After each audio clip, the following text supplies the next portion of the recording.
Give us about 2 more minutes to get everybody through security. Thank you. Thanks for your patience.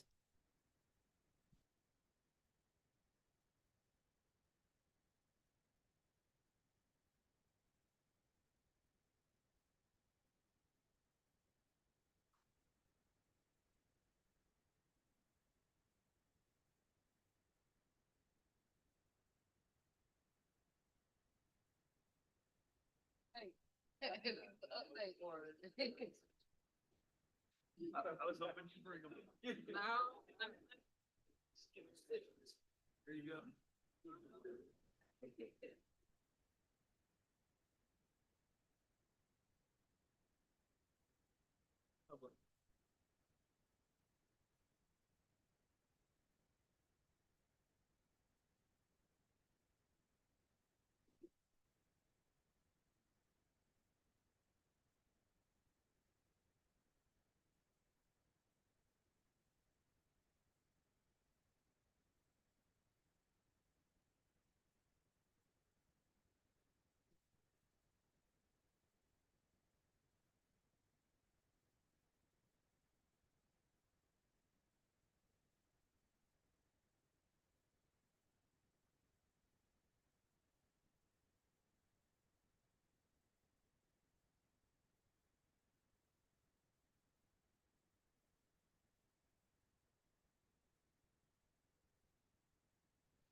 All right, welcome everybody. I'm going to call this April 13th City Council meeting to order.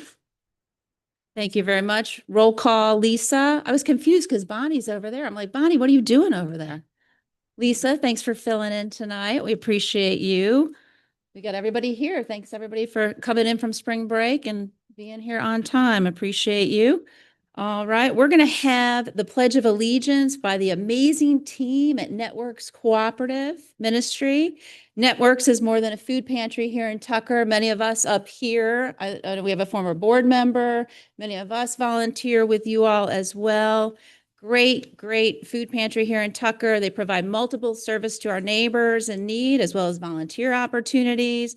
So we have, I don't know if I have, names might have changed, it looks like. I know Stephanie's here, right? Don's here.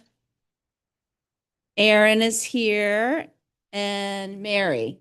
Excellent, very good. Thanks for joining us, and thanks for all you do. If you've not been over to Networks, you've not signed up to volunteer or seen growings, you know, they're doing some hydroponics over there with fresh lettuces and herbs. It's really amazing. Oh, there you go. You got some volunteers there and friends in the audience too.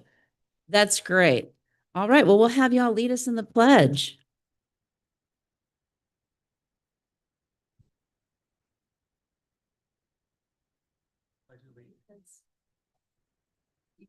States of America, to the republic for which it stands, one nation, under God, indivisible, liberty and justice for all. Thank you. Thanks for being here, y'all. Thank you. We appreciate you. Want candy? Thank you. When kids are here, we always give them candy, but adults can have it too. That way we're not all eating it when it's 9 o'clock tonight during the meeting. All right, we're going to move on to public comment. The rules of decorum come from Robert's Rules of Order. Our meetings are held in accordance with the Georgia's Open Meetings Act. We will call up those that sign up to speak and then open up to those in the room. If you signed up by mistake and you thought we were doing an attendance sheet, you can just say pass. No worries about that. Each person called up will have 2 minutes to speak, but keep in mind that neither council nor I will respond. It's not a Q&A back and forth, or we would use up the whole 20 minutes. And so we'll go first with a list, and then we'll see if there's time left to open it up. Lisa? Kathy Shimkus.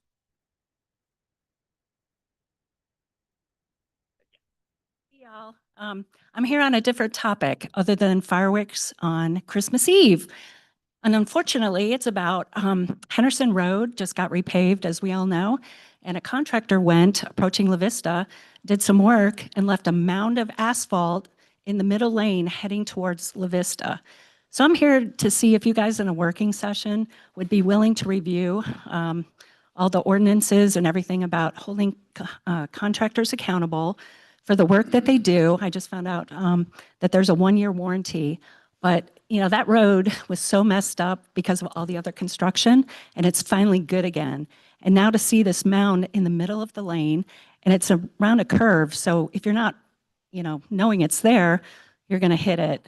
So I want to keep what you guys are doing in good shape. And so I really ask for you guys to review all of the roads, especially the ones that have been paved or, you know, taken care of or whatever.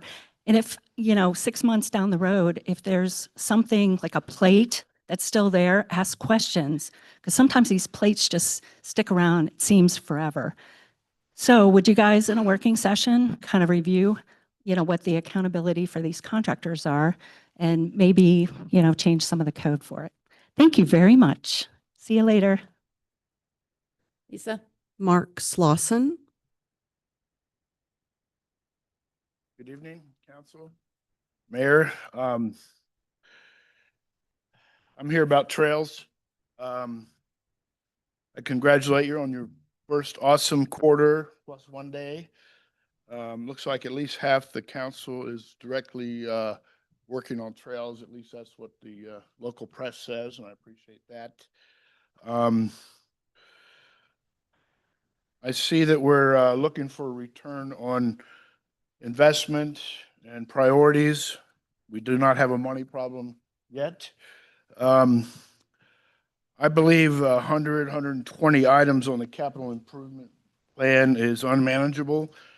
I'd propose that roads, trails, and sidewalks separately give you about 5 for the next fiscal year. That way you can focus on them and get them done. My number 1 is a 2.5-mile loop. Most of you have heard of before. It goes just to the right of Tucker High School up to Kelly Kofor Park through many destinations, the police department, Hearthside. It's a 2.5-mile loop, so people can do 5 miles, 12.5, whatever. So keep that in your thoughts. Connectivity, we've spent well over $500,000 in studies. Connectivity is what everybody wants, so we need to connect Idlewood Station to the South Peachtree Creek Trail, et cetera, et cetera. And also let's finish what is design ready and just keeps getting pushed back on the budget. South Fork Peachtree Creek Trail, we should build right away. Kofor Loop and the sidewalk on Old Norcross, that gives you a 0.7 of a mile sidewalk up into our central business district. That's your hook, Mark. Have a That's plan. your Thank you. hook. Thank you, Mr. Slauson. Christina Robinson.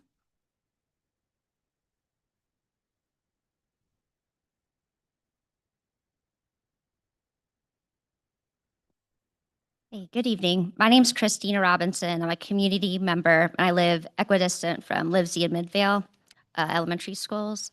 And I've heard some negative information regarding the traffic at Smoke Rise Elementary, and I'm concerned about traffic considering the proposal from DCSD is to turn Livesey from a 300 student school into a 900 student school.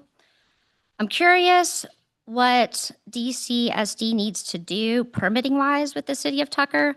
Will they need to do a traffic study, given that Chamblee Tucker has gone from a 5-lane road down to a mostly 2-lane road? And I'm just curious about what other permitting policies they'll be subject to before starting work on this proposed expansion.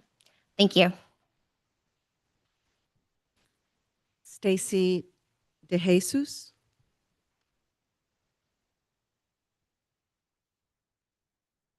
Hi, good evening. My name is Stacy DeJesus. I've been in Tucker for over 18 years. I have a 5th grader at Midvale Elementary and a sophomore at Tucker High who went through Midvale and Tucker Middle. And so my 5th grader will be at Tucker Middle. I'm here to kindly ask for your support to advocate for Tucker community, for our neighborhood schools, to vote, or not to vote because I know you can't vote for it, but to help us support the move that the Board of Education is making to consolidate the schools.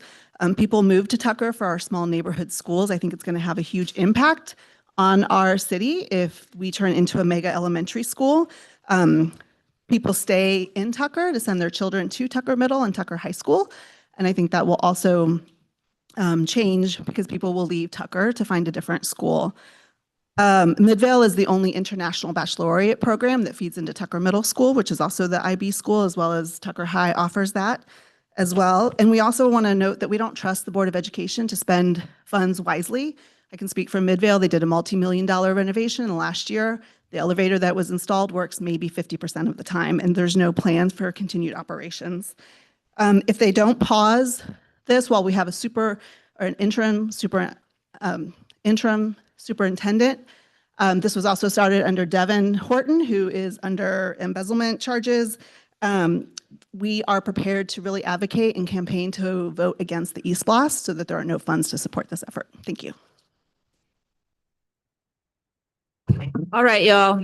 Listen, I know you're happy about some remarks and not others, but we're gonna just kind of keep it even. Keep it even. Stephanie Brown,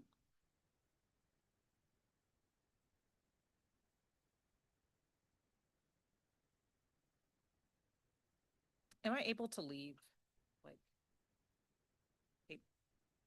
with you? Should I after? Michael will grab them. Thank you. Okay, my name is Stephanie Brown. I'm an internationally exhibiting artist based here in DeKalb County. I have designed a mobile art installation called the Stone Mountain Express to pilot this summer during the FIFA World Cup and extend beyond. The long-term goal is for this experience to run all year round. It's a fully wrapped bus experience that combines art, heritage tourism, and regional connectivity, making several stops between Stone Mountain and downtown Atlanta. The route features an immersive audiovisual presentation about Stone Mountain's connection to Metro Atlanta while showcasing DeKalb County's creative talent and businesses all along the route. This project honors the history of DeKalb's first electric car that originated in Stone Mountain. I would like to know and propose if the city of Tucker would be interested in having their own Tucker Express. In the design and vision for this project, I wish to see all the cities across DeKalb County have their own dedicated and branded express trolley, connecting them to their nearest MARTA station and their nearest Atlanta Beltline Trail entrance. This experience will champion Tucker tourism. I have now received the support of Discover DeKalb as a presenting partner. However, that support only covers marketing expenses for this project. Additional sponsorship is needed to cover operational costs to pilot this experience. Please accept these one-pagers that have been passed out, and thank you for your timely consideration. Thank you. I know y'all just can't help yourselves. I know. I was a middle school teacher. I probably shouldn't say this, but I used to tell the kids, like, just sit on your hands when they were tapping too much. I was like, put them behind your back, do something with them. That's it. All right, so we have a little bit more time. Is there anybody else who would like to come speak at public comment? Everybody's looking around at each other, going once, going twice. All right, very good. Thank you to everybody who's. All right, we're going to move on to mayor's opening remarks. First of all, we have two dignitaries in our presence to give a shout out to. We have our very own Tucker representatives, Viola Davis, here with us. Thank you. Now you can clap. And Representative Imani Barnes. Thank you for joining us tonight, and thank you for all the work that you did down at the Capitol during the legislative session. I know it's not always easy, but you represented Tucker well, and we appreciate all of your support. So thank you very much. Also tonight it is Councilwoman Kara Schroeder's birthday. We're not going to sing, but we can clap. Happy birthday. We won't scare you with our singing abilities. The city of Tucker approved 20 new occupational tax certificates in the month of March. 17 are commercial-based businesses and 3 are home-based. We had a Chamber of Commerce weekend. Do you all know what I talk about when I say that? It's beautiful weather, lots of activities. this weekend in Tucker. I want to thank all of the volunteers and our park staff. We had the Great American Cleanup at the Tucker Nature Preserve. Really appreciated that. And I got to tell you, you know what they started doing? They started putting it out on Hands On Atlanta. We had a group of SCAD students show up in a bus to come help us, and they were like, oh, I've never heard of Tucker before. So they were great. They loved it. We had families from other areas because there were too many volunteer activities coming. They were excited. They stayed for the car show that was on Main Street, went out to lunch. So even those volunteer opportunities are bringing other folks to the community. So I really appreciate that. We had a wonderful Tucker cruise-in. Saw some of you there as well. Lots of other new people discovering Tucker, our Main Street. And then last but not least, have you all been to our Tucker Town Green behind Local 7? We had a Sunday concert there. That was fabulous as well. And I had a couple that live in Toco Hills stop me to tell me that they read in Rough Draft about our new Tucker Town Green and the concert. And they came to enjoy their afternoon, and they were telling other folks about it as well. So really some good stuff is happening. So I appreciate everybody's participation. This Saturday, we have Perk Up with Parks from 9 to 10:30 a.m. at Tucker Recreation Center. Perk Up, I'm assuming we're going to have some coffee, and it's a free-for-all Q&A. Sip and Stroll, that's not coffee, that's wine, y'all. 3 to 5 p.m. at the Tucker Nature Preserve. And then our last hike, Henderson. So we're doing a master plan for Henderson. And this one's focused on families. That's going to be from 4 to 5 p.m. And we're going to talk about play spaces. What do the kids want to see for play spaces? And there we're going to have King of Pops. No wine there, but King of Pops will be there. And that's from 4 to 5 at Henderson Park. We've got 2 proclamations to do. And what I'm going to do is I will ask council to come down with me as I read these proclamations. And the first one is going to be for our municipal clerks, and it's Municipal Clerks Week is May 3rd through 9th. And I got to tell you, so is Bonnie still here? Bonnie's over there, right? And Lisa, our clerks keep us in line. Details, put that agenda together, making sure we're legally filing all of our hearings. And they do so much more that, you know, sometimes we don't even see. So we really appreciate them. So we're all going to come down and give you this.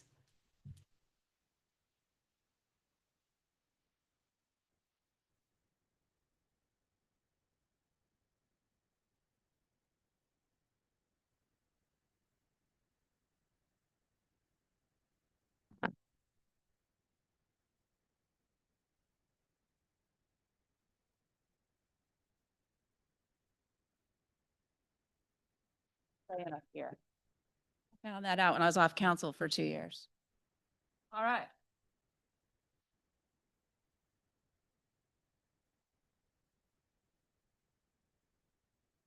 All right, a proclamation in recognition of the annual Professional Municipal Clerks Week, May 3rd through 9th, 2026. Whereas the Office of the Professional Municipal Clerk, a time-honored and vital part of local government, exists throughout the world. And whereas the Office of the Professional Municipal Clerk is the oldest among public servants. And whereas the Office of the Professional Municipal Clerk provides the professional link between the citizens, the local governing bodies, and agencies of government at other levels. And whereas professional municipal clerks have pledged to be ever mindful of their neutrality and impartiality, rendering equal service to all. Whereas the professional municipal clerk serves as the information center on functions of local government and community. Whereas it is most appropriate that we recognize the accomplishments of our Office of the Professional Municipal Clerk, City Clerk Bonnie Warren, and Deputy City Clerk Lisa Owen. Now therefore let it be proclaimed by the Mayor and City Council of the City of Tucker that the week of May 3rd through 9th, 2026 be recognized as Professional Municipal Clerks Week. In witness whereof, I have hereunto set my hand and caused the seal of the City of Tucker to be affixed this 13th day of April, 2026. Thank you. Always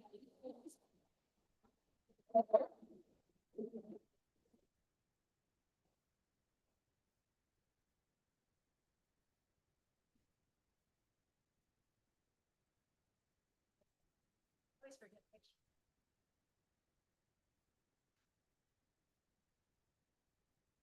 All right, Thank you. You're good. Thank you. Thank you. Thank you. Now, it's also Economic Development Week. So we have a proclamation in recognition of Economic Development Week. And I've got some folks to come on up and join us.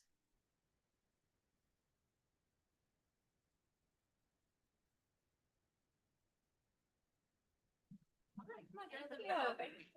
I want to know where you're getting all these cool brand City of Tucker plugs. That's not. I know. T-shirt. Partners. Y'all ready? Love our. Come on, we can't do it, we do it. Come on. All right, so it's Economic Development Week. Whereas more than 100,000 economic development or related professionals worldwide are committed to creating, retaining, and expanding top-tier opportunities that facilitate long-term equitable community growth. And whereas the economic development profession cultivates thriving neighborhoods, champions sustainability and resiliency, boosts economic prosperity, enhances the quality of life, and builds robust tax bases. And whereas economic development professionals operate throughout diverse economic environments, including rural, suburban, and urban settings, local, state, provincial, and national governments, public-private partnerships, chambers of commerce, institutions of higher education, among many similar organizations and associations. And whereas economic development professionals serve as stewards, bridging connections between community stakeholders, such as residents, business leaders, elected officials, industry executives, and educational administrations to collaborate in promoting job creation, community investment, infrastructure advancements, and an optimistic future for the city of Tucker within the state of Georgia. Whereas it is appropriate that we recognize the accomplishments of our City of Tucker Economic Development Department, Erica Rocker and Angela Brooks, our partners in economic development, the Tucker Summit CID, Tucker Northlake CID, and Tucker Development Authority, Tucker Business Association. I see some business association folks hiding back there, and the Main Street Alliance. Now, therefore, let it be proclaimed by the mayor of the city of Tucker that the week of May 4 through 8, 2026 be recognized as Economic Development Week. In witness whereof, I have hereunto set my hand and caused the seal of the city of Tucker to be affixed this April 13th, 2026. So thanks for all y'all do. Yeah.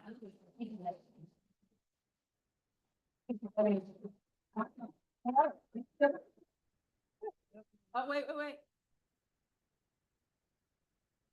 Come on. Come on.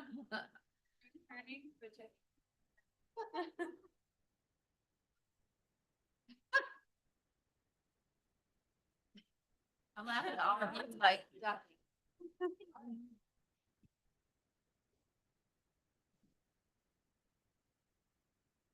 right, don't get too comfortable up here because we're coming back down.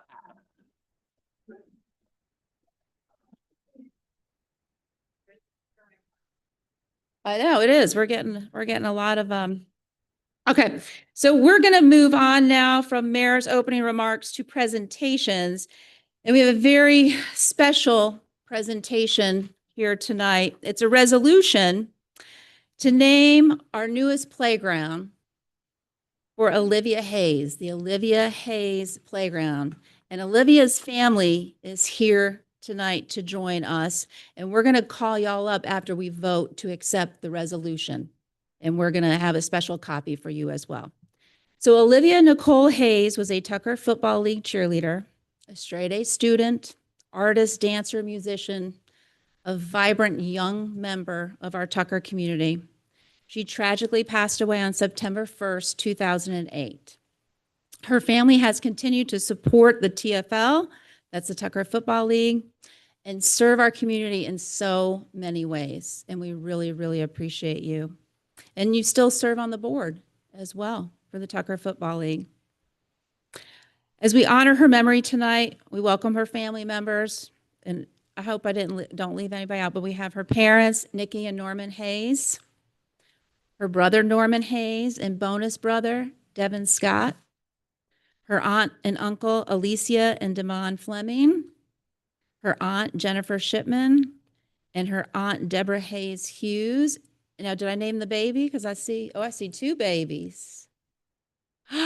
Look at them. Aren't they adorable? We welcome them as well.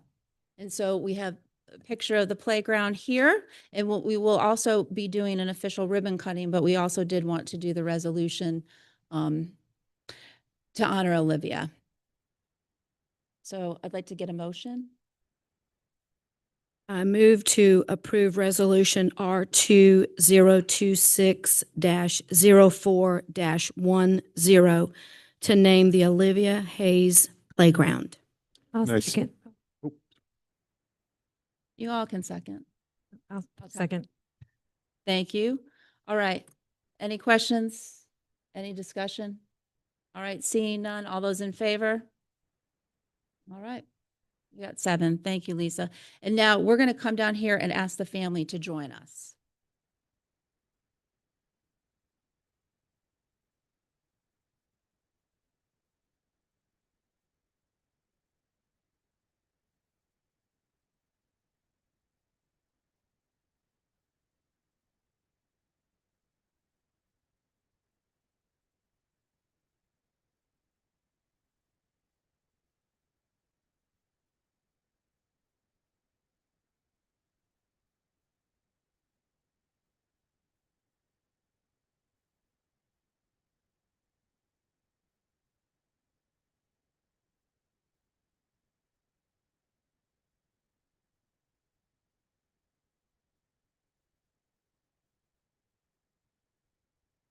Resolution to name a playground in the city of Tucker, Georgia.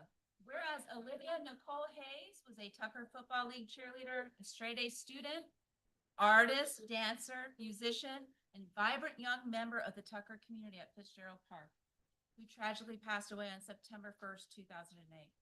And whereas the Hayes family is committed to making generational impacts on the youth in the Tucker community through prior service with TFL cheerleading and ongoing service on the TFL board.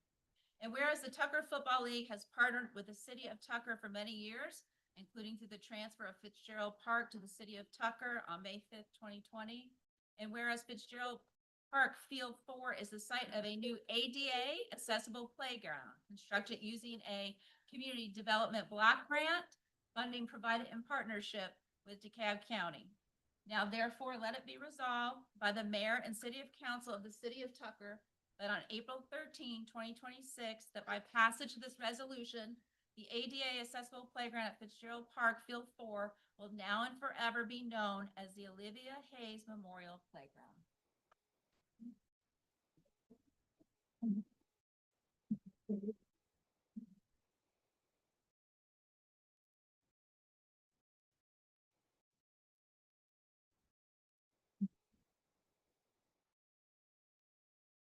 Right from here.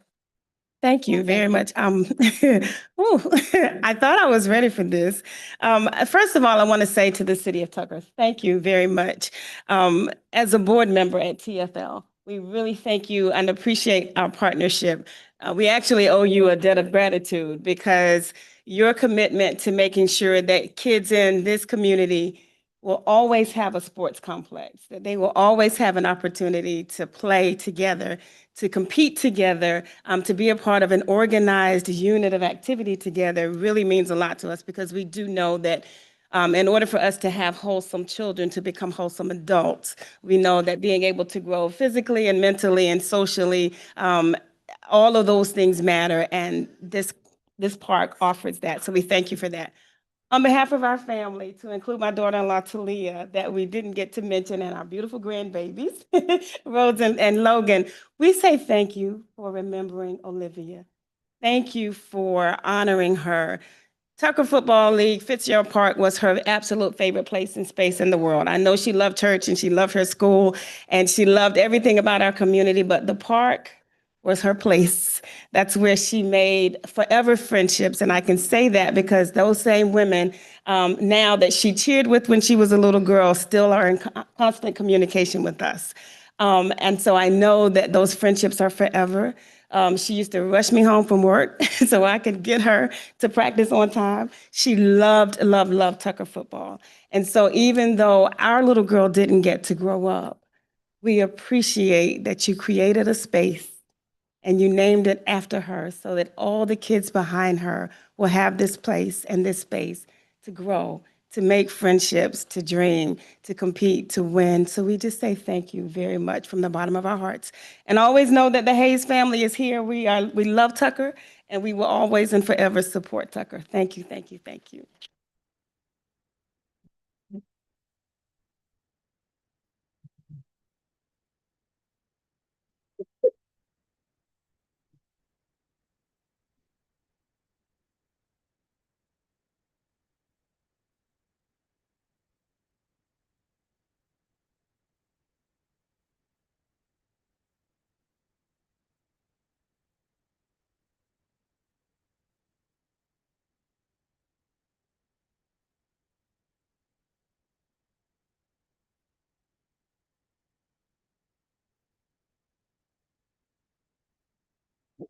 All right, now we're going to move on to F2, the DeKalb County School District presentation.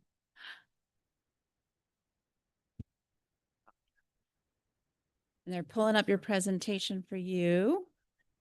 I want to say, we really appreciate you all being here.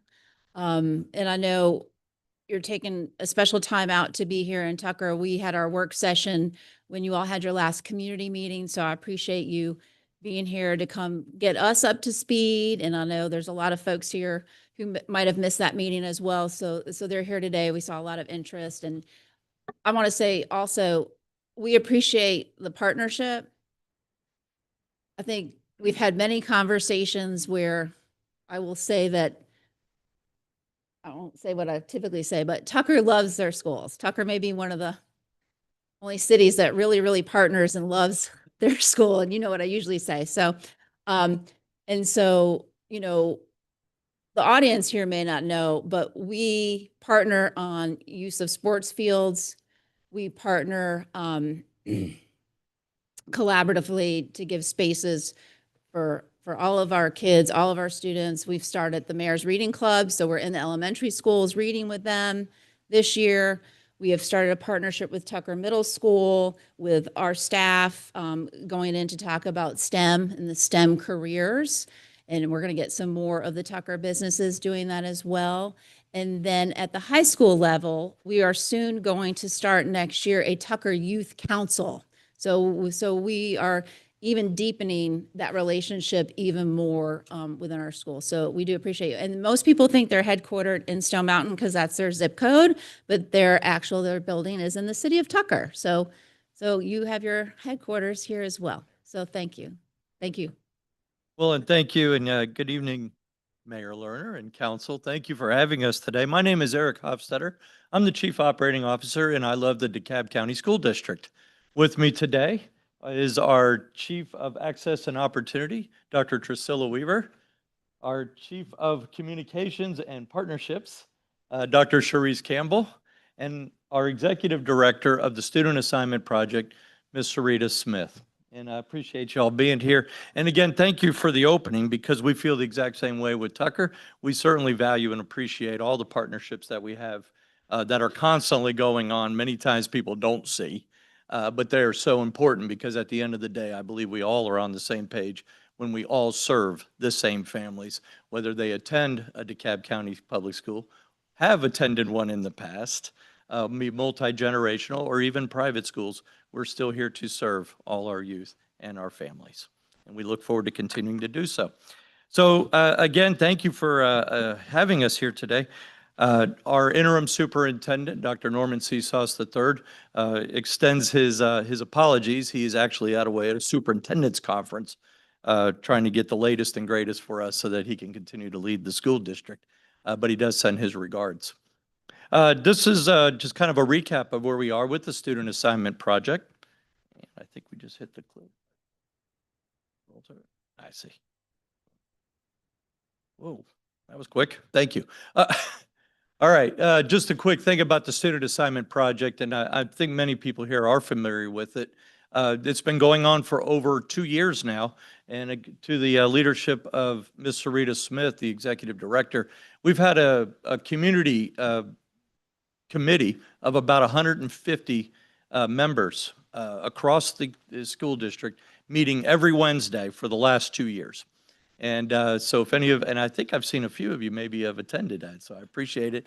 And again, if any of our members here that are in the audience today that have attended or are a member, we certainly appreciate that commitment of time and understanding. As they have found out, this is a very complex thing. And it's not easy to navigate. And there's so many variables that go into it because when it comes to trust, we believe in it too. And we also believe that we're trusting with our two most valuable things as community members. One, their money, but also more importantly, their children. And those are the things that we are focused on more than anything else. So that brings us here today when we look at reimagining our schools, particularly with buildings, boundaries, and programs.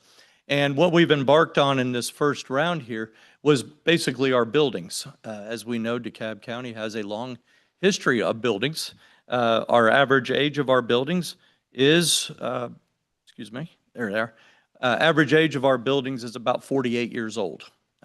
Some of them are nearing 100 years across the school district. Needless to say, if they're like me, and I'm not quite there yet, but when you get a little bit up in age, it requires a little more maintenance and extra work.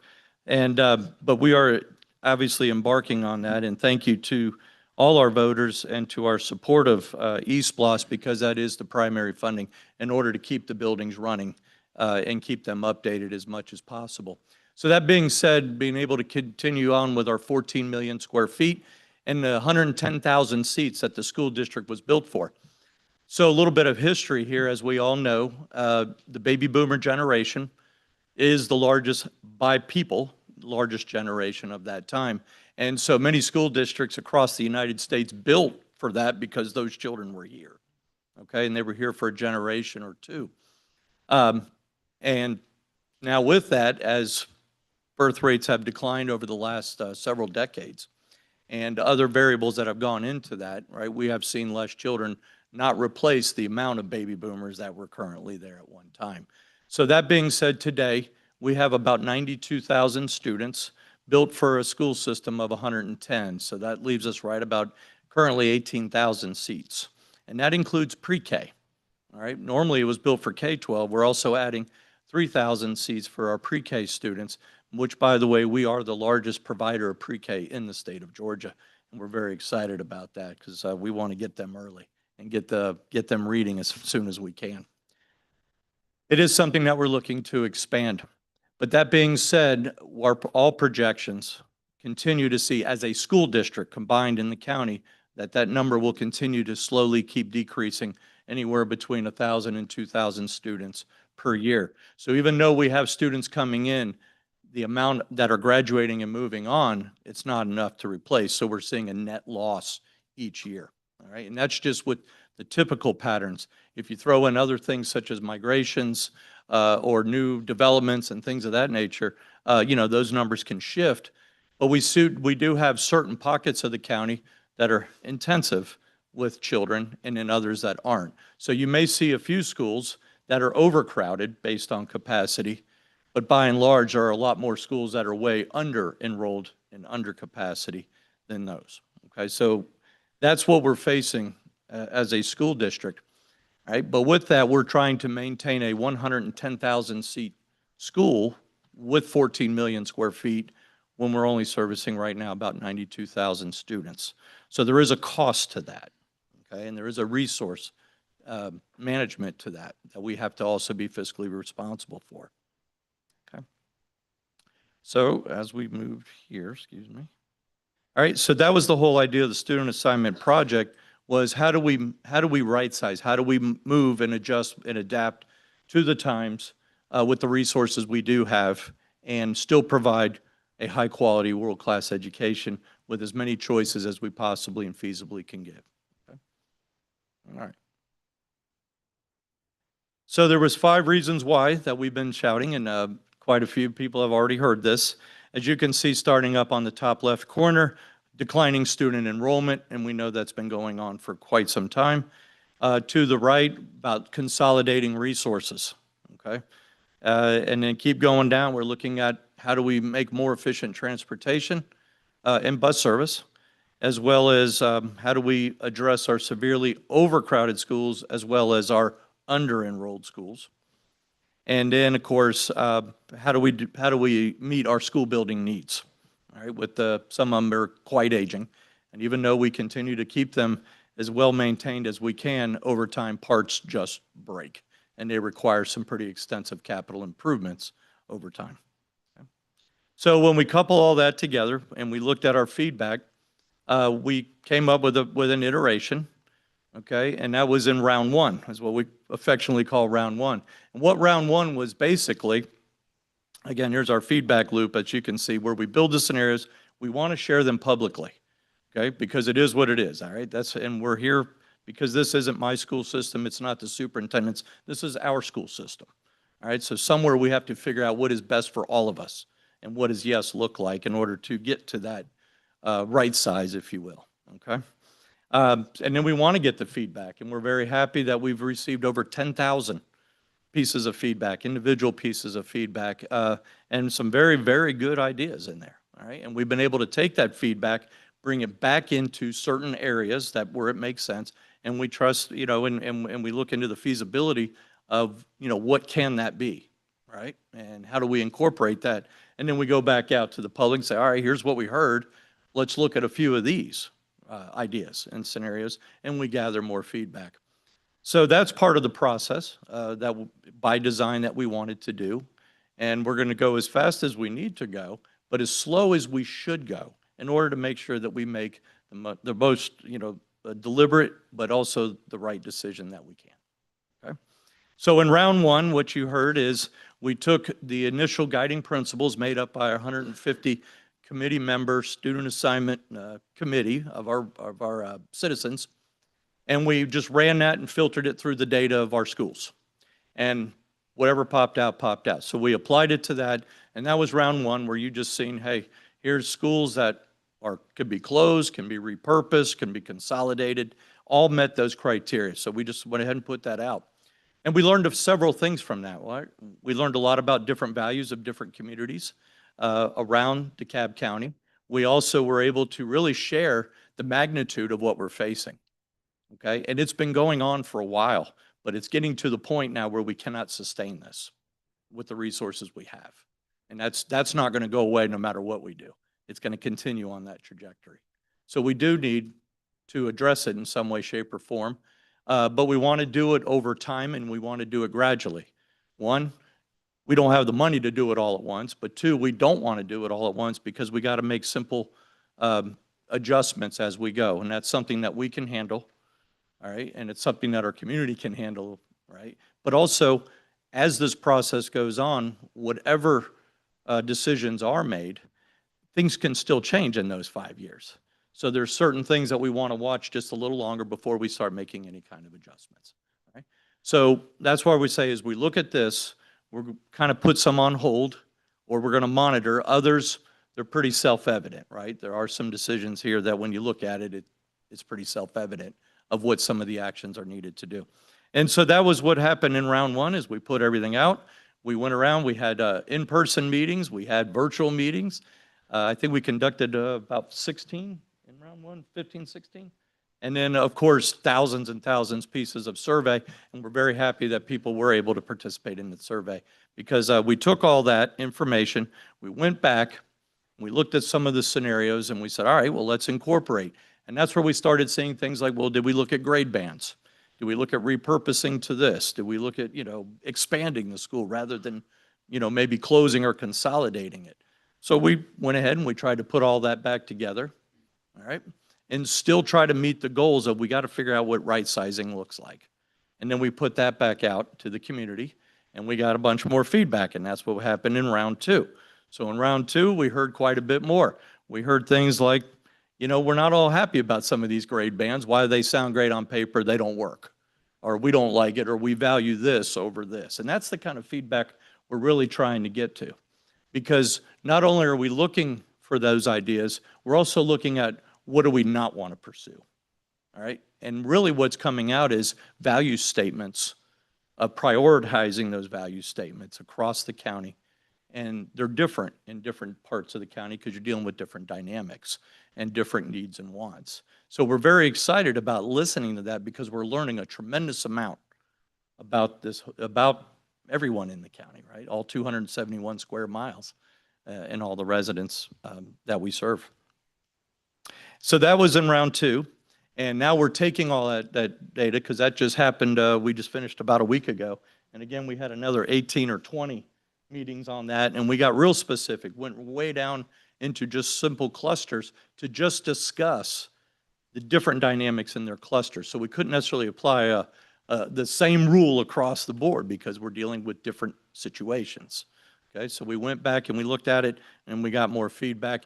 And currently where we are with the team is now we're going to assess all that feedback. We're going to look at everything from round 1, round 2, all the other ideas. What can we not do, right? Or what does the community not want to do? We take that off the table and we come back and we look, all right, and then how do we start making this more feasible? Okay. So there will be more iterations. Obviously, we're heading into the summer, so we don't want to run too many of these, but we still have a lot of work to do before we come back out. And, you know, again, put out another scenario for that to look, for everyone to consider and gain more feedback. At the end of the day, ultimately, the decision or any recommendations that are made will be approved and must be approved by the majority of our board members. Okay, so that's how the process ultimately ends. And but they, you know, in order to make good informed decisions, we do want to hear from as many people as possible. But that's what we're trying to manage. And again, we're very excited because we've learned a lot. Again, we've learned a tremendous amount. We've heard from the community. And I know we're going to continue to hear from them. But as we've been saying all along, doing nothing is really not an option because that can is going to hit the end of the road here. And then we're going to be forced to do things. And that's not what we want to do. We want to be able to gradually manage and adapt to the changing situation rather than all of a sudden have to be forced into it. All right. So, and with that, we look forward to everyone. We do have a QR code up there.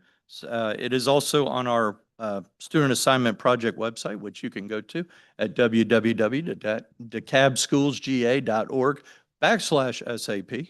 And again, please fill it out. We do look at everyone. We have also hired a communications firm that does nothing but analyze all that data for us and try to get down what people are actually trying to say to us so we can pull those points. But with that, that's kind of our update where we're at. And if there's anything else going on in Tucker, we do have the Idlewood project, and that is continuing on. Again, that'll be finished, projected to be finished summer of '27, but they are currently renovating that building, so things are going well there. We have finished pretty much the Midvale project. We're still doing some punch lists there and finishing up that project. We also renovated Livesey Elementary School with a new HVAC and some roofing and some other minor improvements to the inside of the building. And that all occurred this past summer as well. Great. You ready to take some questions? I'll be happy to take some questions. Thank you. Start down here, Councilwoman Troche. Yeah, thank you. You're right. This is something that's been going on for a long time. My now 25-year-old was at Midvale, and this closure scenario was something that we dealt with back then. So it is a familiar story. I could talk about this forever, but I made a list of questions and I'll do a couple of them. The first thing I wanted to ask about was the decision to have this order of events with buildings, boundaries, and programs. And if I were a parent in the school system, I would have a difficult time having it parsed out like that and being asked to give feedback. Because to me, for example, if you were proposing to close my elementary school, my initial reaction would be to be opposed to it.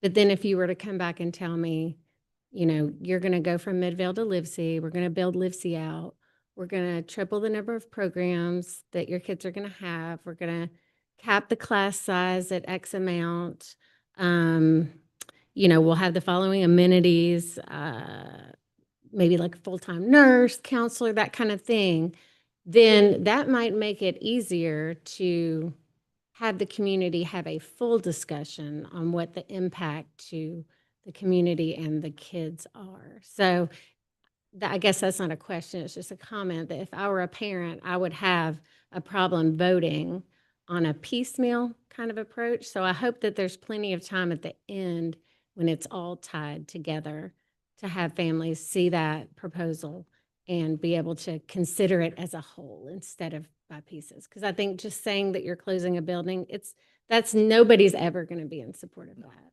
So I think if you round it out with some of the things that are supposed to be some of the benefits to this, that it would be more open and honest, and it wouldn't waste community members' time. They could consider the whole thing together. Thank you for that. Yeah. Sure. The second thing is there a projection for the cost savings for this? So yes, right now we're averaging 2 to 4 million per elementary school. Now, that's an overall average. We won't be able to really get down into until we really hone in on which buildings, because again, there are all different dynamics on how education is funded. Okay. All right. Yeah. You've heard us say a lot about elementary schools, 600 enrollment, right? Schools that are built for a minimum of 600. And there is a lot of cost differences between those students that attend a school that's under 600 and those that attend one over 600. And a lot of that has to do with the way schools are funded. Okay. So we are actively working on that, and along with programs. And I think what you'll see in the next time we come back out, you're going to see a meshing of all that together. Based on what we've heard, we're able to come out with a little more specific and be able to answer many of those questions there, including costs. Because again, there's so many different variables that we would have to go through. And, Right. you know, you won't know the true cost, right, until several years, to be honest with you, because there's a year-over-year savings. Okay, Right. so you'll have your first initial year, but if you have to do any kind of improvements on the building, you know, you kind of have that wash. But then your operational expenses the following year is where you'll start seeing, and then each year it compounds. Right. Because that's money that you're not spending on that you can now reroute those resources to other strengthening programs or offering new options, anything that, other services. And this doesn't have to be something that's answered here, but it's something that you might want to address too, is that I haven't seen anywhere that any of the closed buildings would be sold.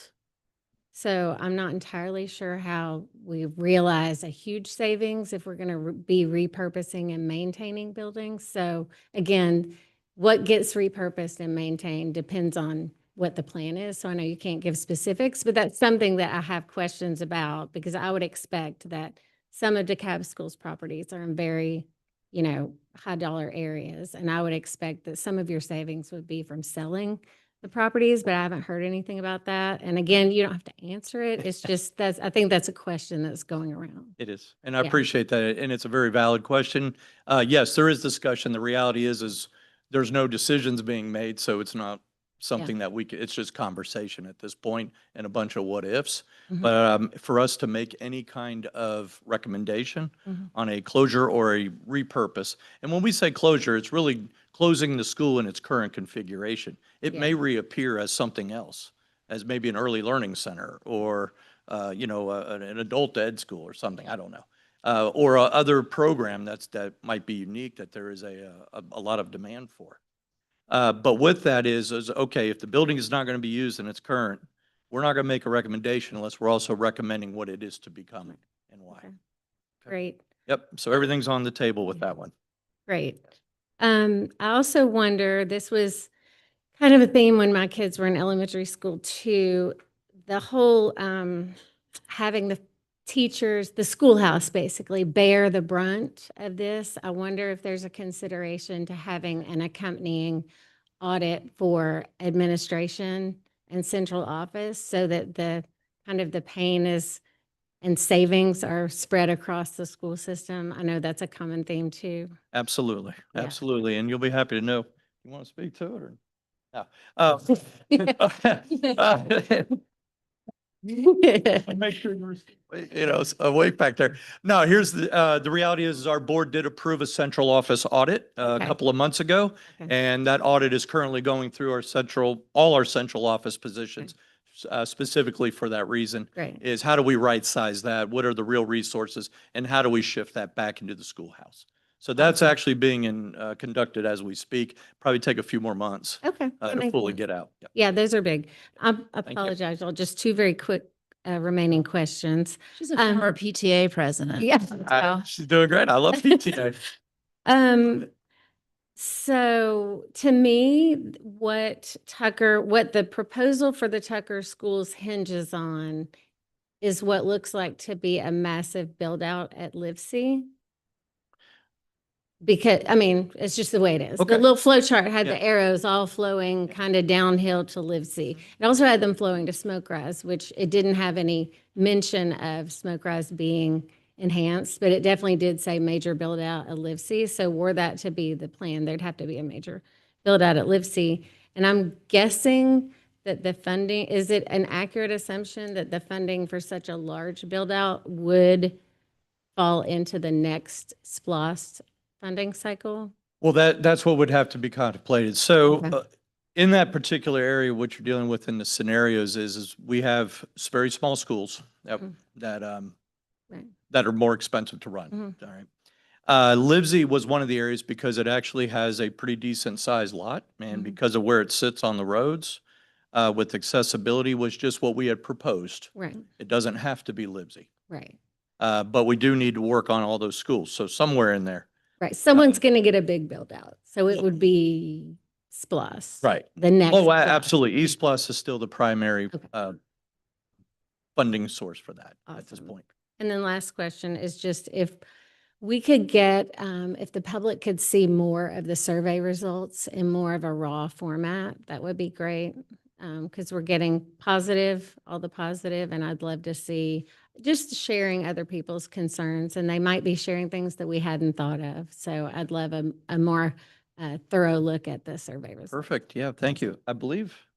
Yeah. So on the SAP website, if you go there, I believe all the data is, it's about All it. 1,200 pages. Okay. Straight off how it was presented. Okay.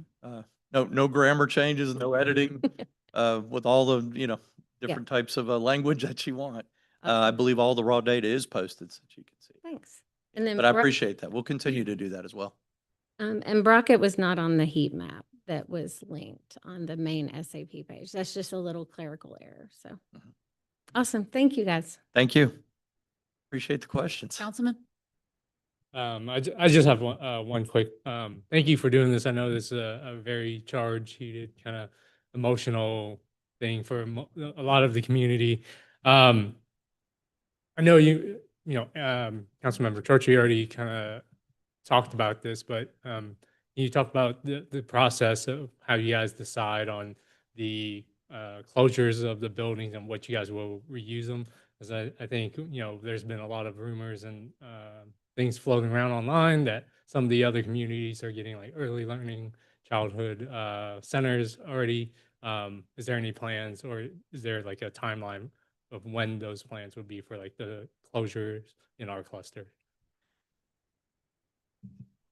So we'd have to look at the needs and the demands of what we have the ability to provide already. Okay.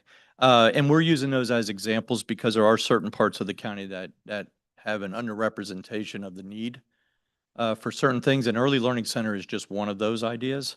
But there are also different choice schools. Many of our choice schools are very popular and they've outgrown their facilities. So if we're going to continue to run those, then we need to find a bigger facility for them so that it could provide more access to more students that want that. And so we may have to move those around in order to have a bigger building in order to do it. Now, any kind of modifications or any kind of builds, that would have to go into, if it need be, our capital plan to see when we could afford to do it, and also on the timeline in which it needs to happen. So again, taking all these pieces of data from all of it is what we're trying to get down to so that we can build out those plans and then also schedule a timeline. You may have heard us say, 5 to 8 years, could be 10.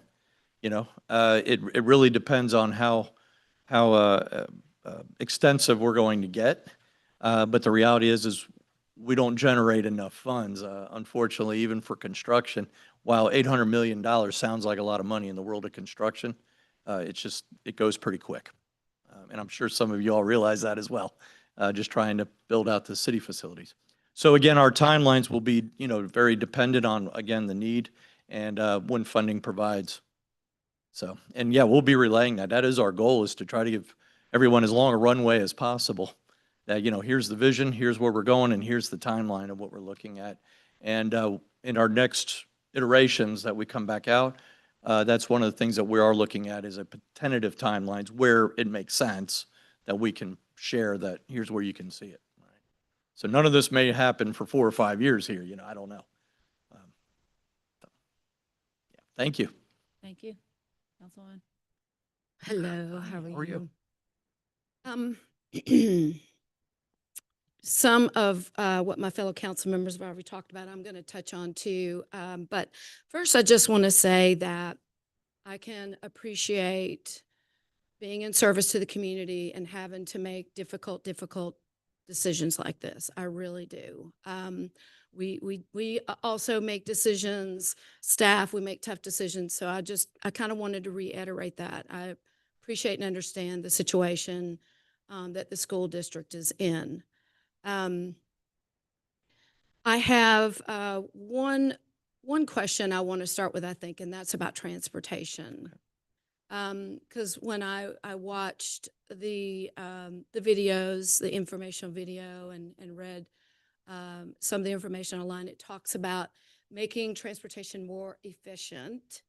However, our parents that walk their kids to school at Midvale and Brockett, we are a walking community. We are talking about side paths and bike paths, and we're working really hard to build that vision out, because that's something that our community wants from us.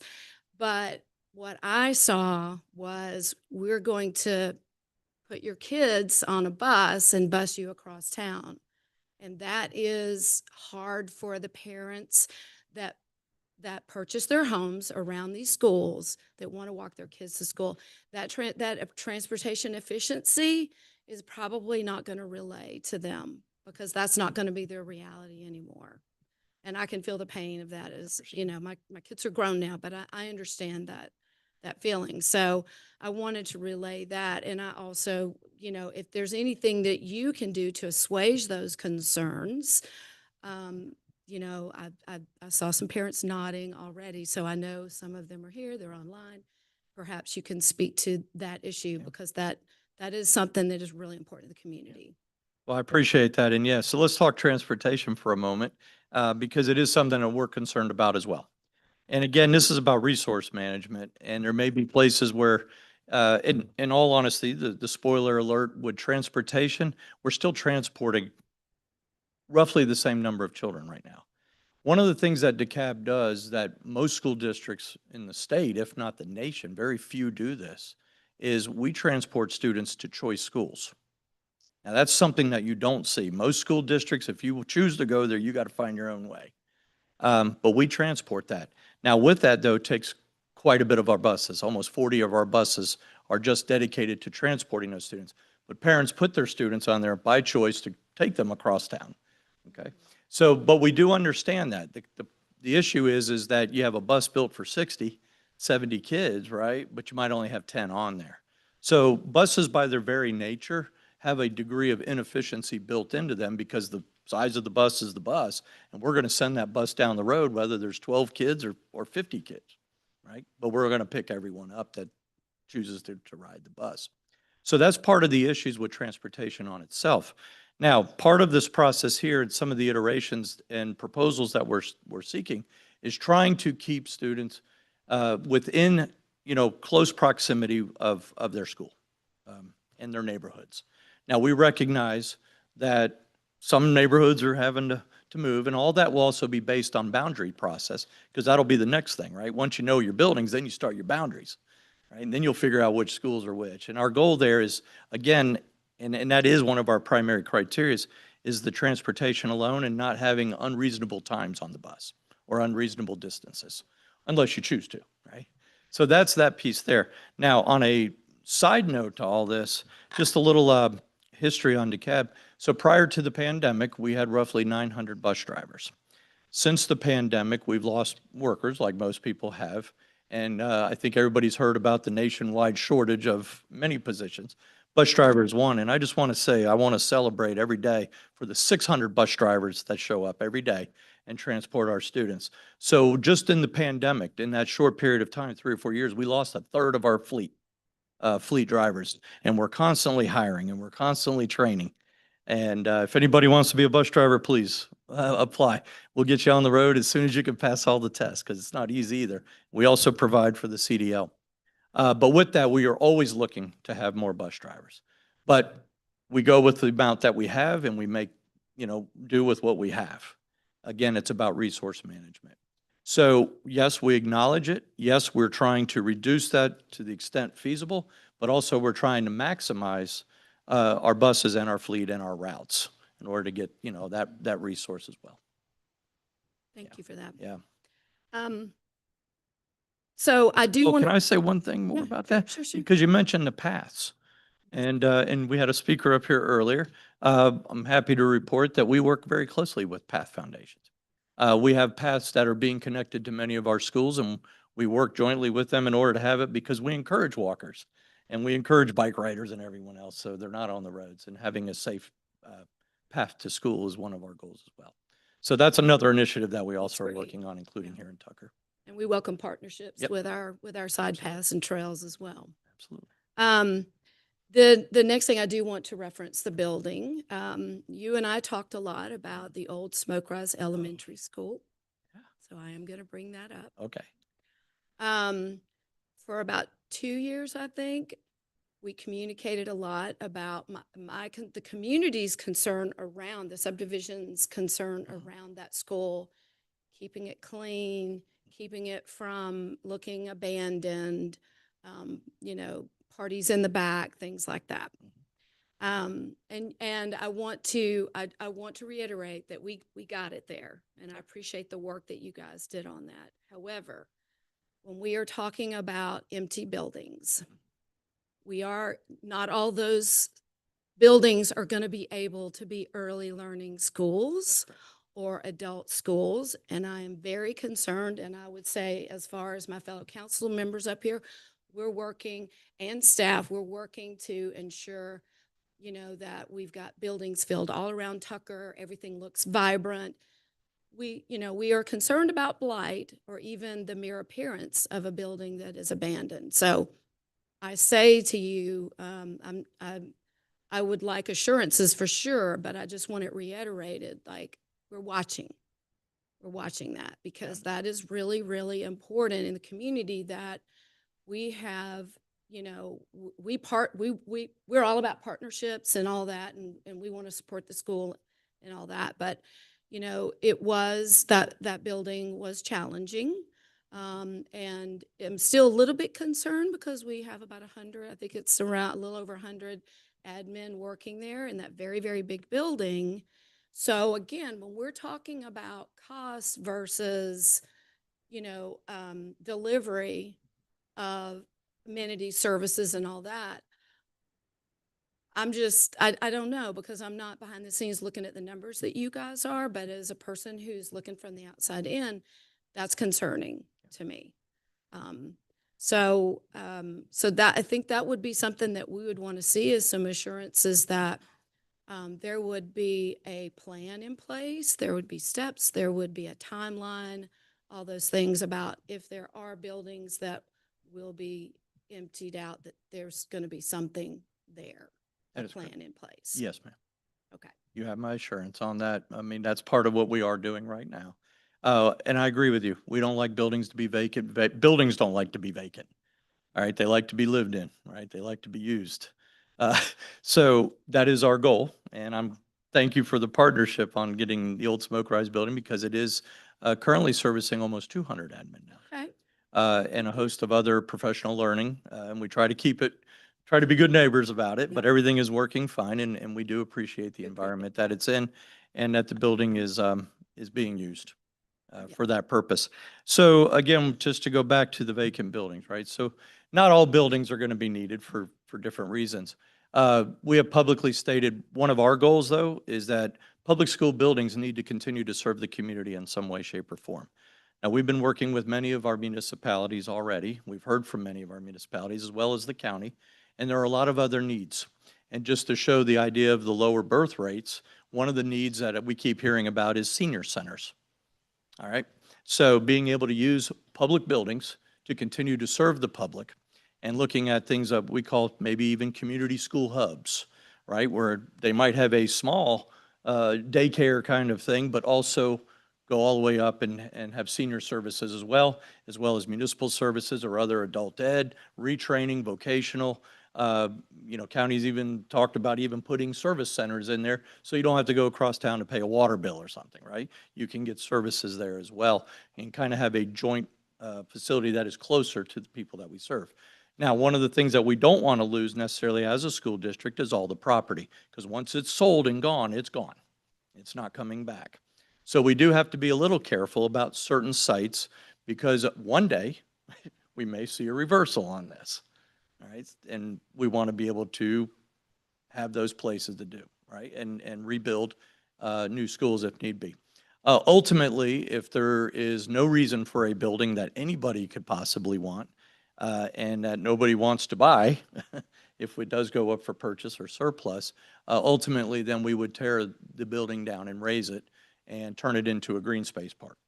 All right, that way it's a very low cost way of doing it that people continue to enjoy and the school district will continue to use just in the event one day if we ever need to use the property, we could bring it back.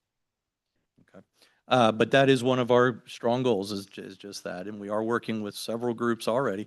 There is quite a bit of interest in the buildings, right? What are you doing with the old building? So the reality is there's plenty of ideas. What we don't have is which buildings.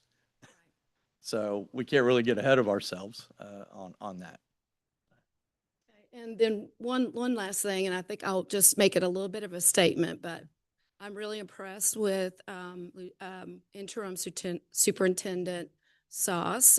We need stability, and I'll just leave it at that. I think that stability will strengthen the schools as well, and I think we would all like to see that. And so looking forward to seeing where his leadership goes. Thank you. I'm going to come down here in a minute. I saw some people get all excited about empty buildings, parks looking at me and all that stuff. We already run a rec program out of an old inherited elementary school. So they're just going to transfer all that maintenance that's not being done in those old buildings to us. And we don't have the money to fix that right now. So take it out of your mind right now. I saw all the little smiles flash up, but that means we inherit what they that you had. And it's true. An older building, you live in an old maintained, school, yeah. you've got to do the same stuff. It's So got to I'm be just- maintained. just cautioning and all the excitement, all the little smiles that I saw out there.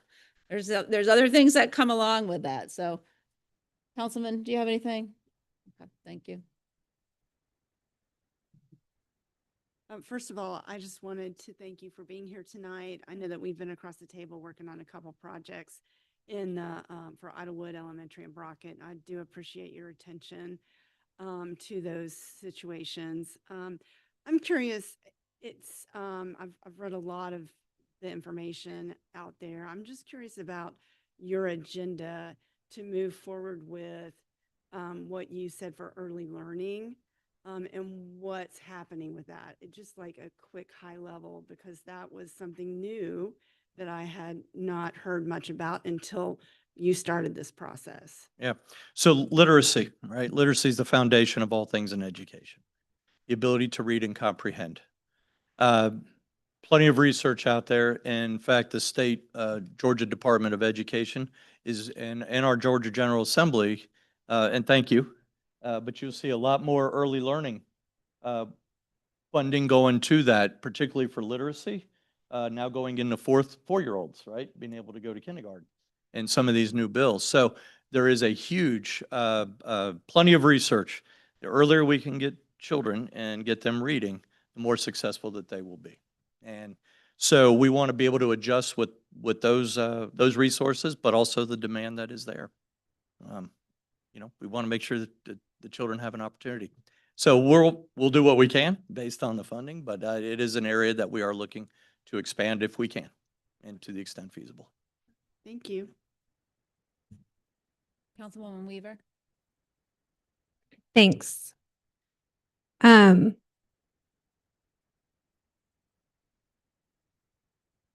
I have a lot of questions. Um, Partially in response to some of the things that my co-counsel have said.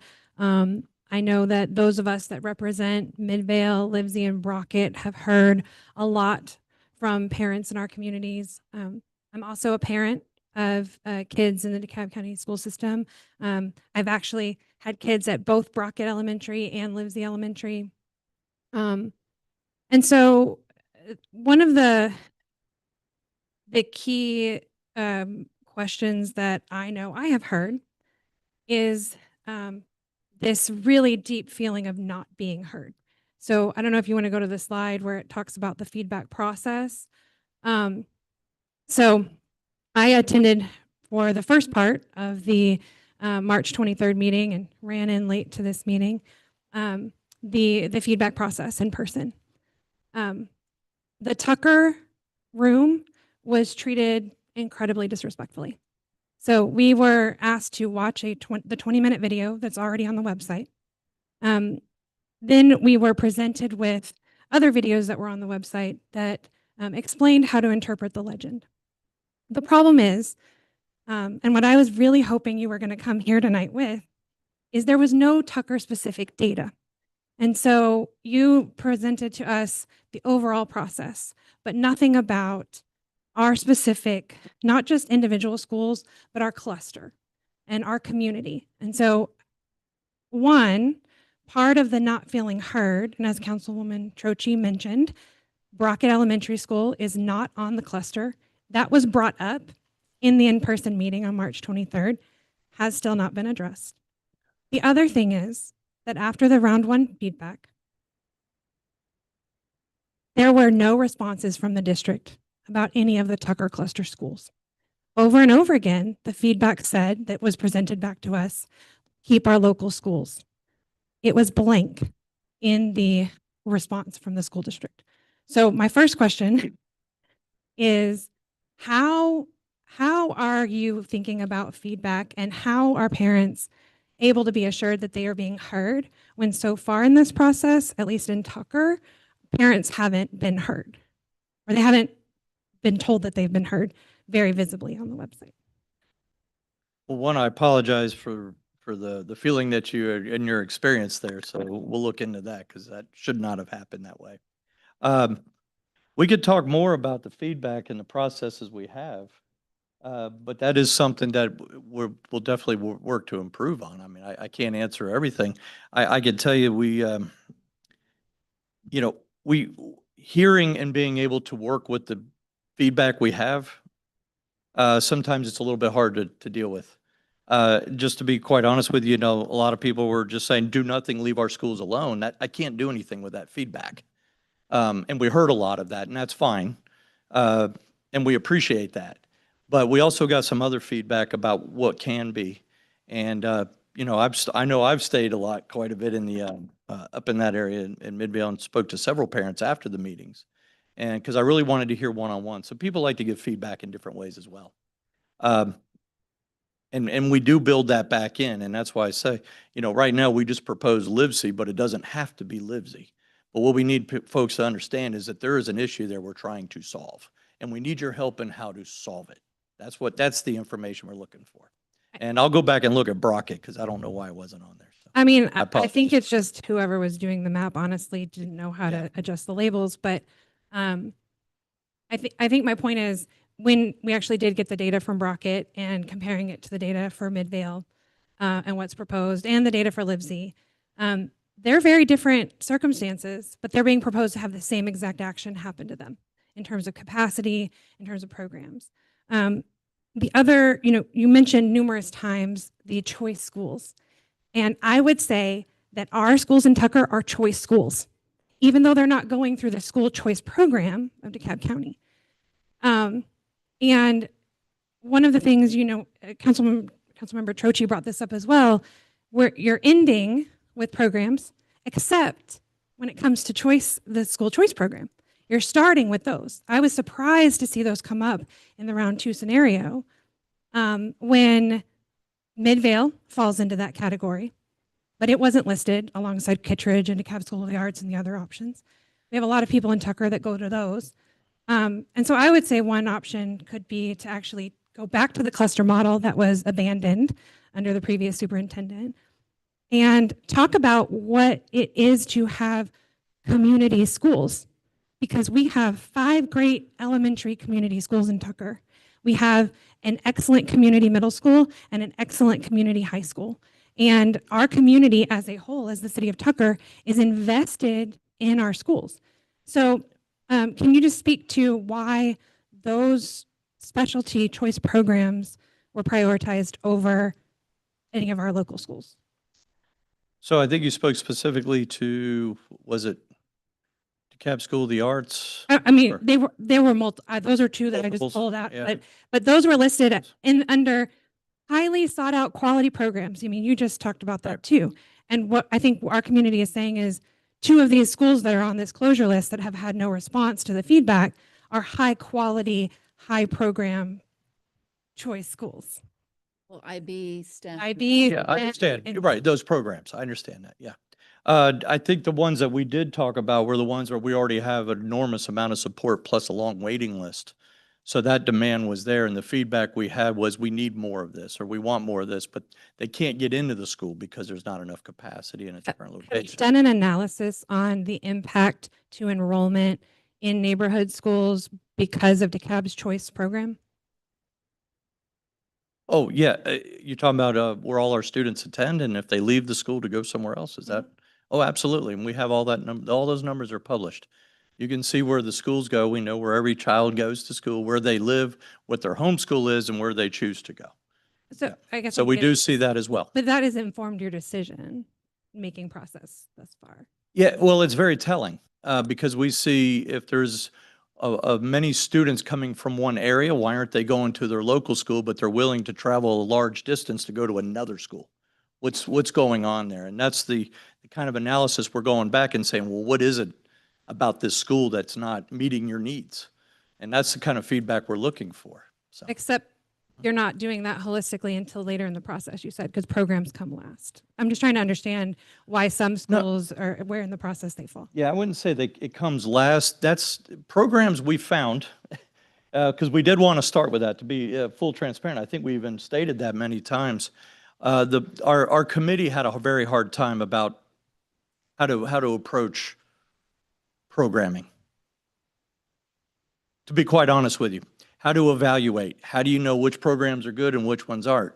Are parents sending their children to schools because of the program or because they just don't like their current school that they're bounded to, regardless of the program, right? And those are the kind of analysis that we're really trying to see, because that goes to our product, which regardless of what school you go to, every child deserves to be in a high quality school, period. So, you know, whether it's a large school or small school, right? There's no correlation between how people do. It really goes back to what's going on in the classroom and what's going on in that school. So we have to look at all that, and regardless of where the buildings are, So because that's okay, independent of the building. But Right. but you started with the building, so I guess That's correct. I would love to see, because I haven't, and I've looked at the website very closely and Mm-hmm. been trying to listen and have seen lots of great community members do amazing deep dives and ask questions that still there don't seem to be answers to. Absolutely. How is closing this number of schools? How is closing 2 schools in our city? How does that impact educational outcomes when they are existing as high quality schools? So it's a great thing, what you're saying, and that's a very important question. And that's something that we do look at. But here's what we do know, and there's plenty of research to really show. There's no correlation between those small schools and large schools and the outcomes of students. Okay?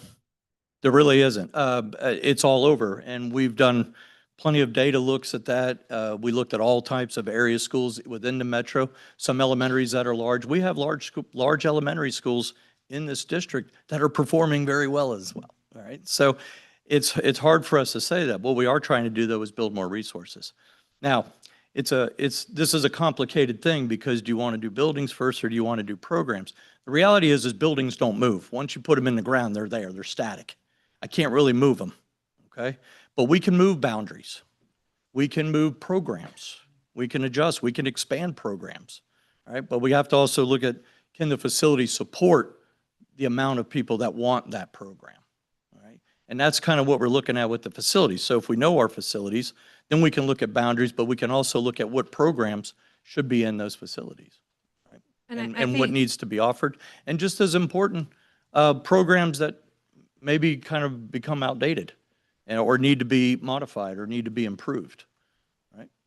I So think- but it's a great question, and it's not an easy question to answer, so. I think, some of the questions that Councilmember Tochi asked, I think get at the heart of this, which is, starting with a broader approach instead of singling out multiple schools would go a long way to rebuilding the trust. So again, we talked about being a partner, and it's been really disappointing that the city has tried and has worked with you on so many different things to then have there not be this like a lot of the talking points that are coming out of the district have been very much the district is the community and not really acknowledging like the city-based, neighborhood-based, aspect of how schools are impacted.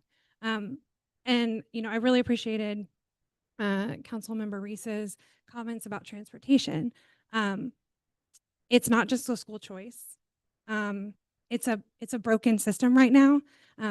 My neighbors and I have been trying for 3 years to get the transportation to Tucker Middle School fixed for this one route. It continues to not work. We continue to be told we can't do anything, no matter who we talk to. Nobody can do anything. And the school buses regularly, I think it's maybe been on time once this school year, but it's okay. They're not late if they're on the bus, but they're not starting school at time. The app that is a great feature never works, is inconsistent, doesn't have right information. So you're asking the parents to trust that DeKalb County Schools is going to add more transportation needs for younger kids who don't know how to navigate those systems the way that these older kids are, but not fix that broken system that you currently have. So I guess, how are you thinking about the things that aren't working right now and putting this other plan in place? I acknowledge, we all acknowledge, I acknowledge that there are a lot of things that we still need to improve upon. I can tell you that the team is working very hard to improve those where we can with the resources we do have. Are we there yet? Absolutely not. But even when we arrive there, there's going to be new challenges, right? So we're always going to have to continue to work on that. We would like to be able to provide more, but given, with time constraints and resources and everything else, we try to make it work every day. Ultimately, we want every child to come to school and also arrive home safely. So that's first and foremost, and we don't ever want to compromise that. So we do have to take those variables, but I'm taking everything that you're saying with me because I'm going to go back and talk and find out more about what's going on there. Because if there is a way to fix it, we will. And if there's not, at least I can tell you why or what the real challenge is of what we're trying to overcome. Well, and Because you deserve at least that. So I have one last question. I know I appreciate the time to ask all of these because again, these are representative of both my experience, but also others in the community. And I also just want to add that all of those schools are Title I schools. So there has been some conversation about equity. And so I just want to be clear that all of our schools are highly diverse and they are all Title I schools. So we are, working to address and support and make sure that all students who live in Tucker and families who live in Tucker have an opportunity to thrive. I have concerns when it comes to the city. I've seen some things online. I've seen a board member mention this. Housing affordability. You mentioned people moving out and the older people in our community, which in Tucker we do have a lot. And we also have a lot of kids where the class sizes are growing with the younger kids. And we as a city are working on, we just celebrated Economic Development Week. We are working on how do we attract and retain high quality jobs? How do we make sure that we have a workforce and a talent pipeline that can do those jobs so that when employers are looking at where to move, they know that there are high quality schools? That's a key factor. We don't have any direct control over that, but that is, our schools are a gemstone of our city that bring people to Tucker, and we have an opportunity to invest in further as a community. We also are working to figure out ways to address the housing affordability and access challenges that are facing the entire country, not just the city or the county. My concern is you're talking about 5 or maybe 8 or maybe 10 if we get the funding. But the proposal that's on the table right now is causing people to actively look at moving somewhere else.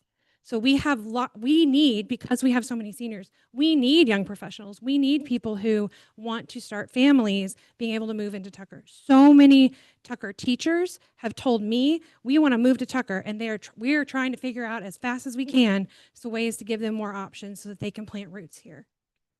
It is highly disruptive to have multiple of our, again, places that people have invested in, bought houses, not because they currently have a kid in the school, but because they may, to hear that they're on the chopping block and there's been no response, again, to any of the feedback about the Tucker schools. So, we're a city that is impacted in many ways differently than some of the other municipalities because we have 2 schools on the closure list, but Livesey is being proposed to change fundamentally. And so keeping the name doesn't mean that you're keeping the school either. And so shifting from a neighborhood school to a mega school, I've really appreciated the public comment about traffic, because that's a question that's on all of our minds, because we did a good job making Chamblee Tucker safer, and people don't like the traffic at 2 p.m. when people have to pick their kids up from school. So I guess, can you just sort of speak to how you view your partnership with the city of Tucker as a city and these things that we are trying to address, and how you view the district as, a partner and collaborator in that, or is this decision going to be made sort of regardless? Yeah. Again, I appreciate the comments, and I acknowledge them, right? All the things that we're concerned about as well. I personally, now I've been here 3 years and worked very hard to establish a very good partnership with the city of Tucker. And we have, and we talk quite a bit all the time. Even with all the other projects that we go on, we work with the different agencies that you have. We do see you as a partner. Because again, it goes back to what we truly believe, and that's we all still serve the same students. There will be schools in Tucker. We will have good, high-quality schools in Tucker. And the reason why we'll have good, high-quality schools is because the city supports it, actively supports it. Not just say it, but they're out there with the economic development. They're encouraging businesses to come in schools, right? Bringing it in. And that partnership means a lot because that also helps bring that momentum as a school system to be able to continue to provide those sources as well. So when I look at the partnership, I really see this as a model for many of the municipalities that we see across DeKalb County. And we do have other great partnerships too. But what can I assure you is as long as we all stay together here, we will provide the best schools that we can. And it could be all of them. I don't know yet. But we have to figure out what that looks like. And we have to figure out which programs are going to be here that will serve these students. But also not only serve the students, are they going to build the workforce that you're attracting? Right? So that they stay here and retain here. We're not offering something that brings them away, right? Or they can't get a job here with. So those are all the types of partnerships and the kind of discussions that we've had. And I believe we are having those with some of our other divisions in curriculum and teaching and learning. And we will continue to have those, and we want to make sure that those are taking place. So that's the best I can answer you today, but that is something I truly believe. All right. I appreciate the homework everybody did, the questions everybody asked. I appreciate all of your time. I know that we've got some more homework on our end to do as well. I appreciate those comments. I had one quick question. You said next steps. I don't know if you're calling it round 3 or whatever. Do we have a projection after you synthesize? I know the survey ended yesterday.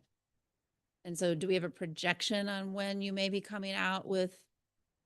What we will, I don't know yet, and that's something that we're looking at with the amount of that we have, all right? So we don't want to come back out until we really, synthesize and analyze everything so we can really see it. But we'll make announcements. There will be announcements, I can tell you, within the next couple of weeks to kind of tell you what the next steps will be and when they'll take place, all right? But right now, we're really just unpacking all the data that we have, and all. So please continue. I guess the survey closed, but, you know, now we have to go through all that. And, I think there's, you know how many we received so far? I know there's thousands. I think the last check was like 4,000 just off this particular round alone. So going through each one of those statements and trying to drill down.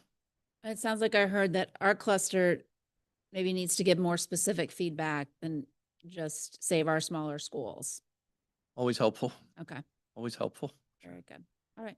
Thank you. Thank you. your Appreciate it. time. We enjoyed Appreciate the being here. partnership. Thank you. We look forward to more discussions. Excellent. Thank you. Thank you. And I know a lot of you were here for that, so we're not insulted if you leave. But Although we could do stay have for the budget. You can stay for budget because we have maintenance too. Woo.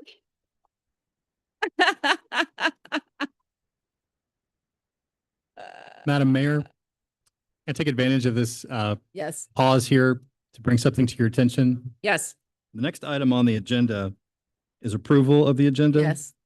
And I wanted to bring to the council's attention that item K3 requires a public hearing before we can consider that resolution.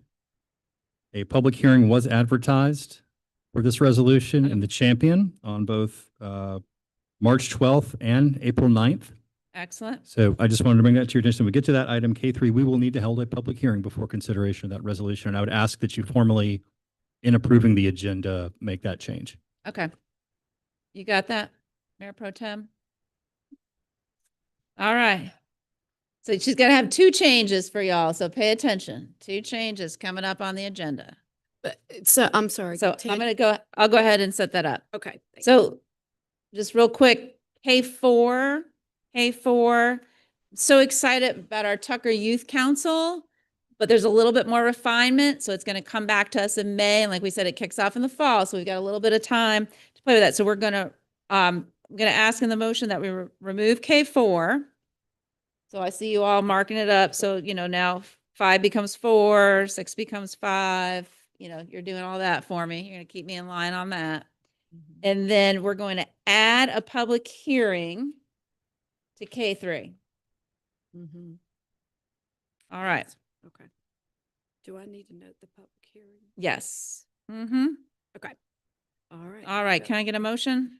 Move to approve the agenda with removing K4 and also adding a public hearing to K3. Second that. Thank you. Any questions? Everybody clear? All right. Very good. All those who approve? Lost my words there for a minute. All right. Thank you, Lisa. You got us. All right. And next we have a consent agenda. Can I get a motion for the consent agenda? I move to approve the consent agenda. Can I get I'll a second. Thank you for that second. Any questions? Any discussion? All right, very good. We're fixing more public work stormwater projects there. All those in favor? All right, thank you very much. All right. Staff reports, city manager. This is our budget discussion and it's going to be very high level. So I'm going to ask council, Mr. McHenry's going to present very high level. If you have process questions, please ask those, but we're going to get into the nitty gritty of that budget council briefings and work session here. What is that? The 27th, right? 27th? Yes. Yes, it's our regular work session, but we'll be here and we'll be down here doing some work. So it's going to look different when you come in. So I ask that specific questions are held until those times. This tonight is your overview by the charter. Yes. All right, thank you. Thank you, Mayor. So moving right along, and I'm not going to read every word up there, but here is the requirement from the charter in terms of presenting this budget to you. First off, I do want to call out the finance director and assistant city manager. They really did the heavy lifting in putting together this budget. In front of you is a budget binder book that has the draft budget for fiscal year 27, as well as a 10-year capital improvement program. And as I can go to the next slide, you'll see we have a schedule in front of us that we'll talk about in one more slide about what, as we go through this and to speak to what the mayor said earlier, plenty of time for us to dig in and ask questions and refine. So if we could go back one, because I do want to read the vision statement that came out of our most recent council retreat. Tucker is a vibrant, inclusive, and connected community committed to a high quality of life. Our diverse neighborhoods, dynamic downtown and gathering spaces, and robust economy make Tucker a thriving place to put down roots and grow together. I think some of the themes we've already heard at tonight's meeting, and the budget advances this vision. And remember, that's draft. We're still doing a little bit of tweaking. Yes, thank you, Mayor. Draft, yes, draft like the budget. So you all know this. We have our four core services. The first three, well, first two we started out with, and then in 18 we pulled down parks. In 23 we pulled down public works. We also have our economic development. And we continue, as we always have as a city, to focus on excellent customer service. We've been had the privilege to bring you more and more projects over time. And we recognize a critical part of that is taking good care of what we put out there and build and maintaining those. We also, as a city that supplies four services, do a high percentage of capital work. So we're lean and we're pushing projects forward as best we can in a cost-effective manner. So here was the budget approval calendar that I was alluding to earlier. We'll be having budget briefings with our council members. Then we'll be coming back to this work session in 2 weeks. It'd be exclusively on the budget. We have an option per our calendar for another budget workshop. And then on May 11th, we'll go into that first read. So I'm not going to read all these, but you know the importance of the budget because it's not just a policy document, but it obviously ensures that we're always meeting our budget requirements. It details our operating for our staff. It shows our progress. It's a communication tool, and something that we talk about a lot is we have an ability for continuous improvement by evaluating the work that we're doing, and we can see that in our budget. And now we're bringing to you a 10-year time frame on the capital investment program because we have a lot of desires and wishes of what we want to do to help the city grow and expand. And that takes time, and we'll be putting that in front of you as we determine what exactly those priorities are. I'll speak to that further on too. Just quickly on some more achievements, we're with our excellent finance department, continue to obviously be balanced and stay strong on our revenues so that we can keep on expending and bringing you excellent customer service and projects. And then we'll go over our operating and some of the studies that we're looking to do. So Tuckertown Green, my favorite project. It's open, operating, well-loved already. Our two dam projects, they've come with challenges, but challenges that we have surmounted, and they'll be opening this summer. And then Ishri and his public works staff continue to maintain our right-of-way and also bring us a range of stormwater repairs. Road projects, we did 66 streets. We did 13 miles of road resurfacing. Our Richardson Road realignment, an important project on the south side of the city, will be open in the summer. And then, and I'm looking at you, Mr. Sankar, we're going to be having a public meeting soon because we're going to be unveiling our schedule for the two roundabouts on Idlewood at Friendship and Saar.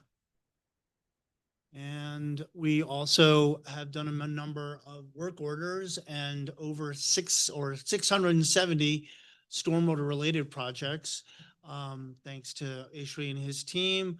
Talked about the Richardson Road. We do have later on in this budget, we're going to talk about the bricks and mortar program, an excellent opportunity thanks to our friends at Georgia Municipal Association And we will no longer be paying a lease for Public Works, but actually own our own building.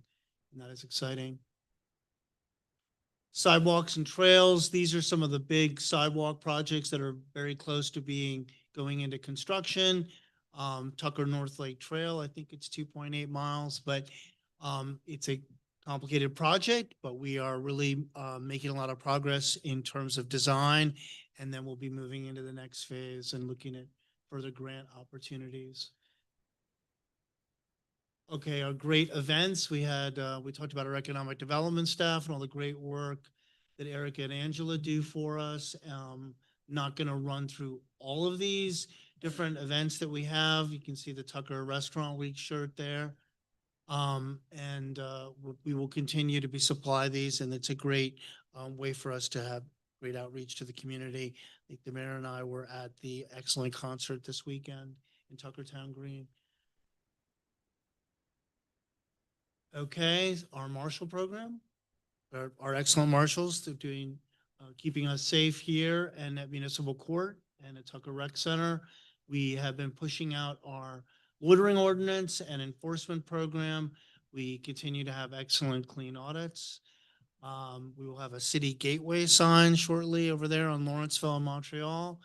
And then thanks to the excellent efforts of Councilmember Reese and Assistant City Manager Derek, we've already received $850,000 worth of congressional direct spending for one of our Greenway grants, and we are continue to have potential grant opportunities on the federal side. So that's exciting for us.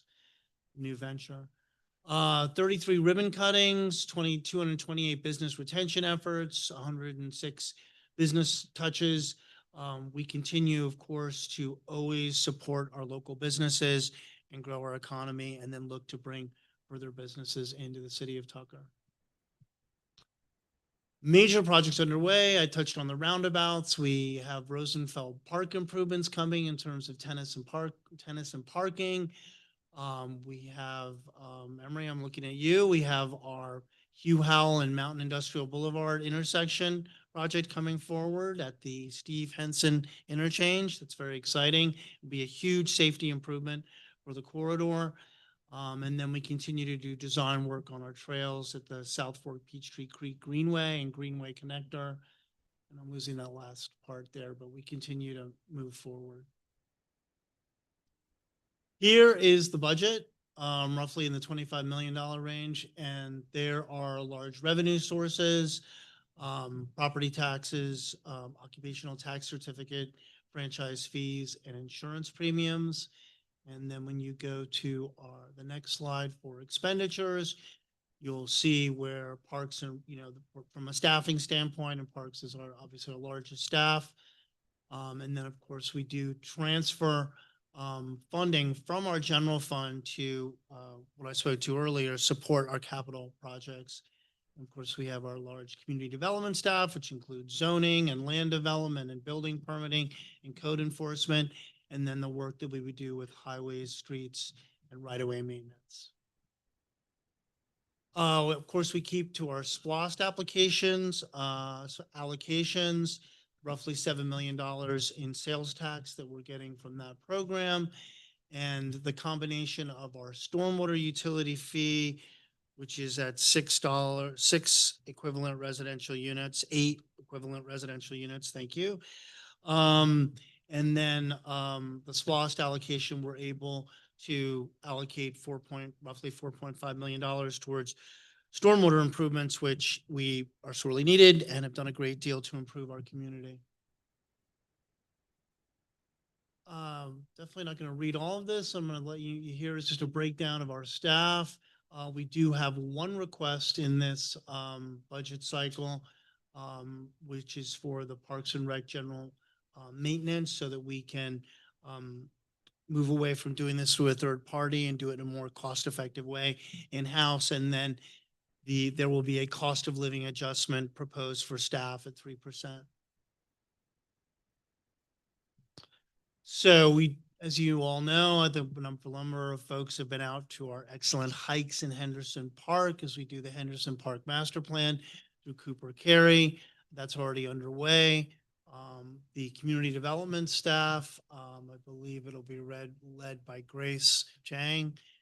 We'll do the Montreal Park Master Plan.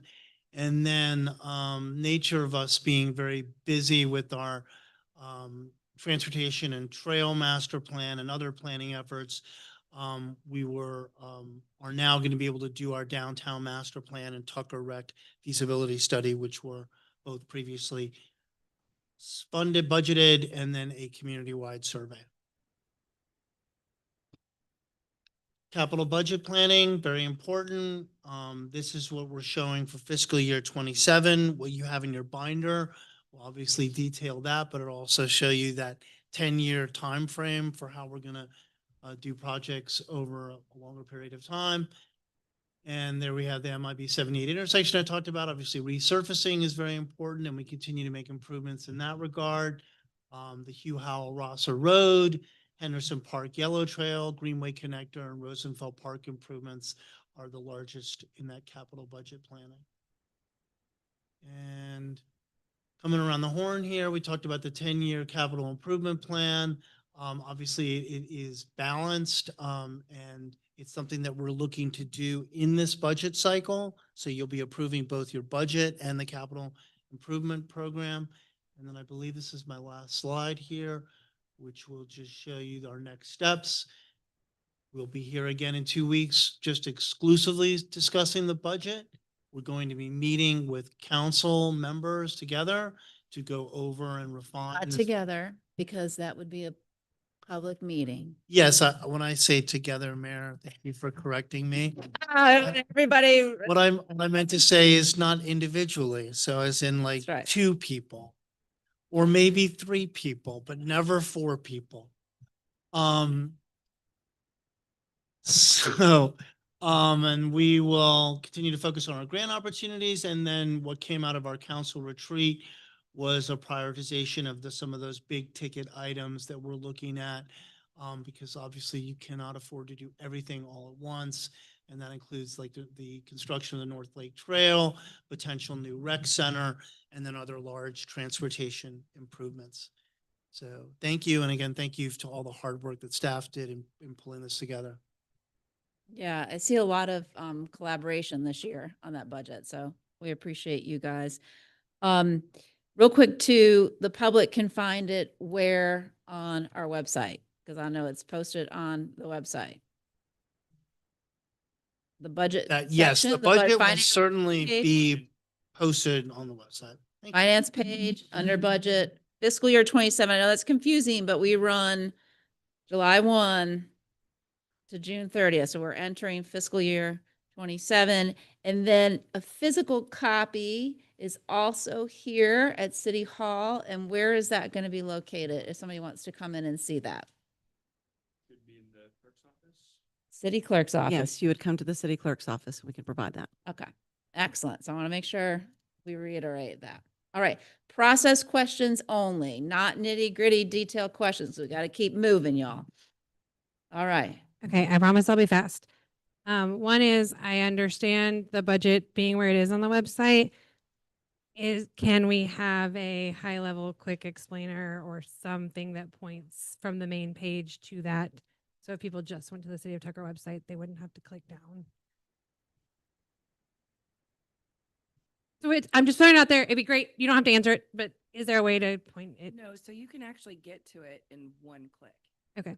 I just, So yeah. If you hover over your government and you go to city documents, it's there. Oh, very good. Okay. You don't have to go to the finance page. Thank you. It would be also great for that to be a Friday fact at some point. A Friday fun fact at some point. Will we get a copy of your presentation? Yes, certainly. Just there were some things I had just, Yep. it was a helpful synopsis. Okay. What's the community-wide survey about? Just highlight. That is a detail. Go ahead. What department involved in? That is going to focus on budget prioritization and capital projects, as well as some general community feedback type questions. Okay. We're working through, companies and individuals and questions. That's fine. It could be I mean, it just the way it was, it could have been anything. So Yes. related. Focusing on budgeting, prioritization, capital projects, and things of that nature to help us as we go through some of these other plans and studies and continue to work through our 10-year CIP. Okay. Awesome. Great. Thank you. I'm teasing you, you know that. All right. Anybody else? Process questions? All right. Very good. Lots of light reading for us to do in the next few days. So I appreciate everybody's hard work. Again, I appreciate our staff's hard work too. Derek's pointing at Eric there. All right. Thank you very much. All right. Let's move on to J1 old business. Lisa? This is ordinance O2026-03-02, second read and public hearing of an ordinance for special land use permit SLUP-26-0001 to allow for a vocational school at 5066 La Vista Road for Care One Institute LLC. All right. Thank you. Good evening, our first land use matter of the night. Again, this is a second read for SLUP-26-0001 for Care One. It's a special land use permit to allow a vocational school to operate within the DT1 zoning district. As we've noted here, vocational schools are allowed by right in DT2 and DT3, but do require that SLUP in compliance with supplemental regulations when it's in a DT1 zoning district. Care One Institute seeks to provide trainings and certification programs for certified nursing assistants, as well as CPR and first aid. You can see here we have the definition of a vocational school. The zoning ordinance has many types of schools, but this proposal does fall under the definition of a vocational school because it focuses on non-degree on-site training of business, commercial, and or trade skills. This is the site where Care One is proposing to be located. It's on the north side of La Vista Road in the heart of downtown, just to the east of Tucker High School. It is in the downtown character area and it is zoned DT1. Here are photographs of the interior of the space. In a floor plan, you'll see a common area, several offices, conference rooms, and classrooms, as well as a lab. The applicant did host a public participation plan meeting on December 9th at the subject property. They met all the requirements, but unfortunately no one did attend that meeting. However, they are proposing to operate within the existing building, and there's no major site changes or redevelopment. In terms of the analysis, staff believes that the size of the site and the existing structure is adequate for a healthcare-related vocational school, and there is sufficient on-site parking. The applicant anticipates operating during the week from 9 a.m. to 3:30 p.m., and the property does front a state route with sufficient carrying capacity for this type of use. A vocational school is compatible with adjacent property and land uses throughout the DT1 zoning district, and all business activities will be conducted indoors. Staff does not believe there will be any adverse impacts based on the manner of operation. The code does call for a Class C transitional buffer along the north property line, which is currently in place as it's fully landscaped, and all improvements are outside of that required buffer area. And the proposed use is compatible with the needs of the community as a whole and with the comprehensive plan. Additionally, the proposed use is also in line with our target industries in our economic development strategic plan. You'll see here is a screenshot from that plan where our target industries include professional services, manufacturing, and healthcare. This report does talk specifically about tailoring workforce training to these industries, and that Tucker's business culture is one of continued career growth and self-sufficiency, which is in line with a vocational school that's healthcare related. And the healthcare section also states that it's comprised of establishments that provide trained medical and related services. So this is a great benefit to have this use in compliance with our economic development strategic plan. So based upon the findings and conclusions, staff does recommend approval with conditions of SLUP-26-0001. The three conditions include that the use of the property shall be permitted within the existing structure and that all activity shall occur indoors. That Care One Institute obtain an occupational tax certificate within 60 days of SLUP approval. And that if a dumpster is required by DeKalb Sanitation, it be enclosed per the code requirements in section 46-990. Planning Commission reviewed the special land use permit at the February 19th meeting, and they also voted to recommend approval with staff conditions. We had our first read back on March 9th, and we're here for our second read, public hearing, and vote this evening on April 13th. That concludes my presentation. All right, so we do have a public hearing. I'll see, are there questions first for Courtney before we move into public hearing? All right, very good. All right, so I'm going to go ahead and open the public hearing for those who are here to speak in favor. You're welcome to come in.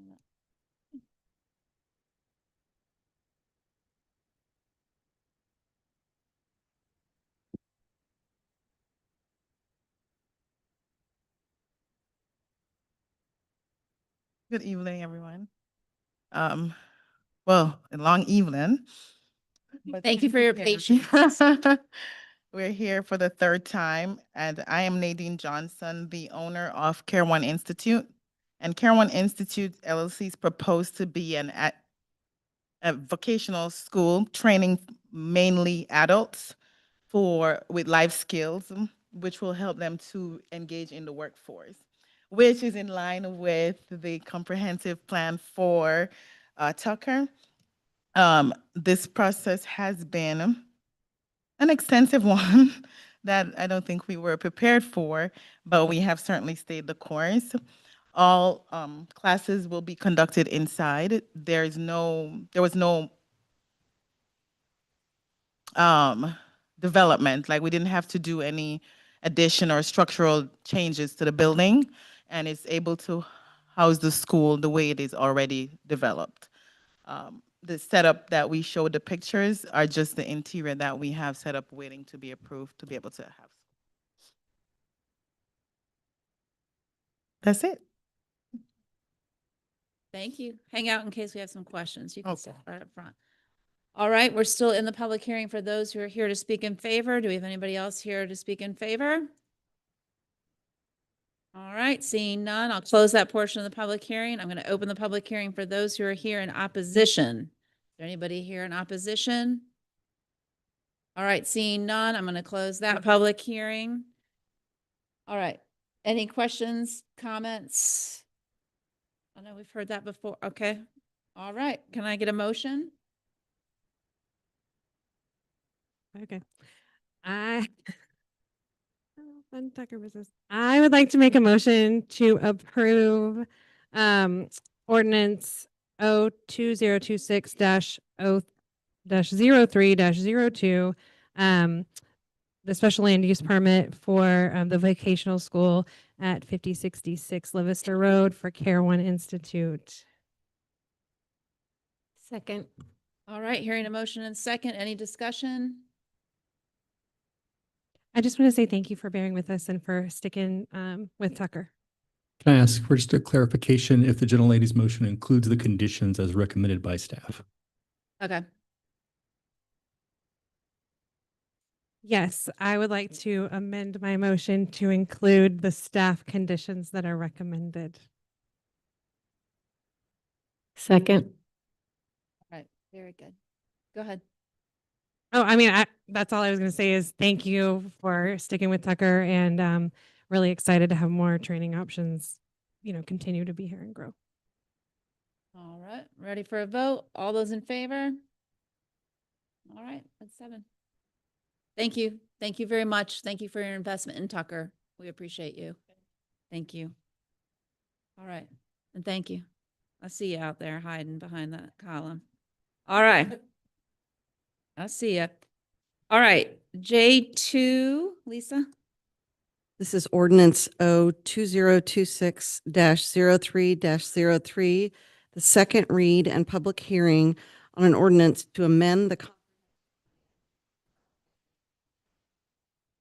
master plan. All right, so Ted, I want to talk through some things here with you before Ken. So it's really, we deferred this last time, but it's still advertised as a second read, correct? So I wanted to say our intention, if will of council, is to table this, and I'm going to explain why. Because a lot of revision went into this. They received a lot of feedback. at our work session. And quite frankly, I can guarantee you, none of us have really dug in to look at those revisions yet. Am I correct? I'm being honest too. So, it's, you did? You want to go ahead? Okay.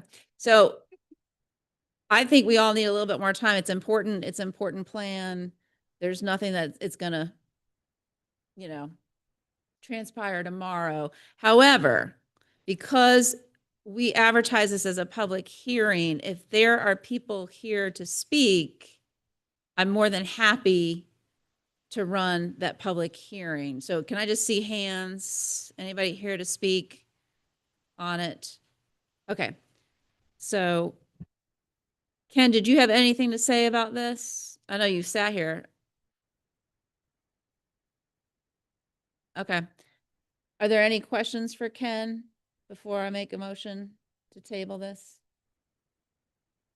Okay. Mayor, I think because this could come back to you as a completely new ordinance with re-advertised dates, I would just say vote it down at this point because you don't want it to be deemed granted. It's a zoning Okay. ordinance. It's just better to vote it down and start over. In that case, can I ask one question? Yes, please. Which is just because it was advertised as the first read, but we still didn't get like a presentation on it. When we do have whatever the new version is, I'm assuming we'll have a presentation, but I just wanted to clarify that. Perfect. And do we have a timeline on that? We have it? So we have it. We have the draft. We have a detailed summary of the comments received and the responses. So really the ball's in your court whenever you'd like to hear it again. Okay. I'll do some polling on that. Now, I want to clarify, I don't want to see headlines tomorrow that Tucker voted down their transportation plan, which is why I wanted to table it. All right. I'm looking at two people out there. I want to see headlines that say Tucker voted down their trails and transportation plan. They wanted to table it and their city attorney gave them guidance to vote this one off the island. So your motion might even say, deny this so that a new ordinance may be introduced with changes. All right. So are we ready? Go ahead. All right. I would like to make a motion to deny this read of the Transportation and Trails Master Plan so that a new ordinance and hearing can be posted and more people will have a chance to engage with it and show up and be able to give their feedback. Second. All right. Any discussion on that motion? Seeing no discussion, all those in favor? All right. There we go. Thank you, thank you, thank you. Thank you, Ken, for your work on that. Thank Pond for us. Did you send us an email with all the new stuff? Do we have the new stuff? See, I'll tell you, we got a lot going on right now with this budget. So, okay. Can you resend that? So it's at the top of everybody's inbox and we can review and then have some time to follow up and ask questions. Excellent. All right. New business. Moving right along. Lisa, would you read in that ordinance? Ordinance O2026-04-04, first read in a public hearing of an ordinance to amend the City of Tucker City Code, Chapter 46. Good evening again. This is text amendment TA-26-06-0001. Relatively minor text amendment, although I do expect questions on one item. Now I'm understanding what IT just told me before I started. Here is a table of the proposed changes that we're asking council to consider. They have to do with lot coverage in the NL4 zoning district, changes to public notice requirements, clarifying language for SLEP criteria, and a definition for a performing arts facility. So in terms of Article 3, we are proposing to increase the permitted lot coverage from 50% to 80% in the NL4 zoning district.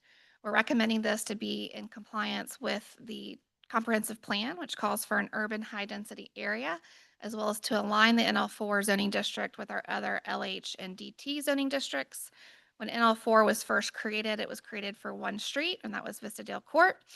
It was an edge street of the North Lake area, abutting single family.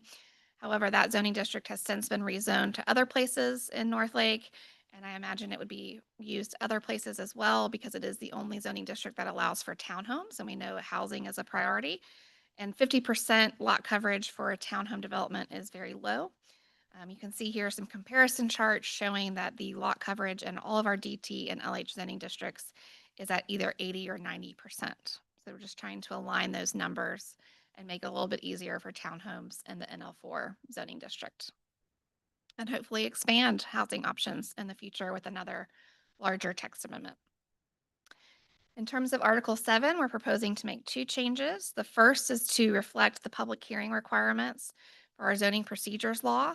Historically, we've required to do ads between 15 and 45 days. However, in 2022, the state legislature changed that time frame and required some ads to be done between 30 and 45 days. This lengthened the process for variances and land use petitions. And so the state legislature recently changed that back to the 15 to 45 day requirement. So we need to change our code again to reference that new state law. The good news is we're ready to update our processes to be shorter and easier for our applicants. And this is just the track changes of those code changes to reflect the 15 to 45 days, essentially undoing what we did previously. They change it again this time? No. You better check. Not that we're aware of. That was not one of the ones we were tracking. And then the other one, which we'll probably have some discussion, is trying to provide a little bit more clarifying language regarding proliferation when it comes to special land use permits.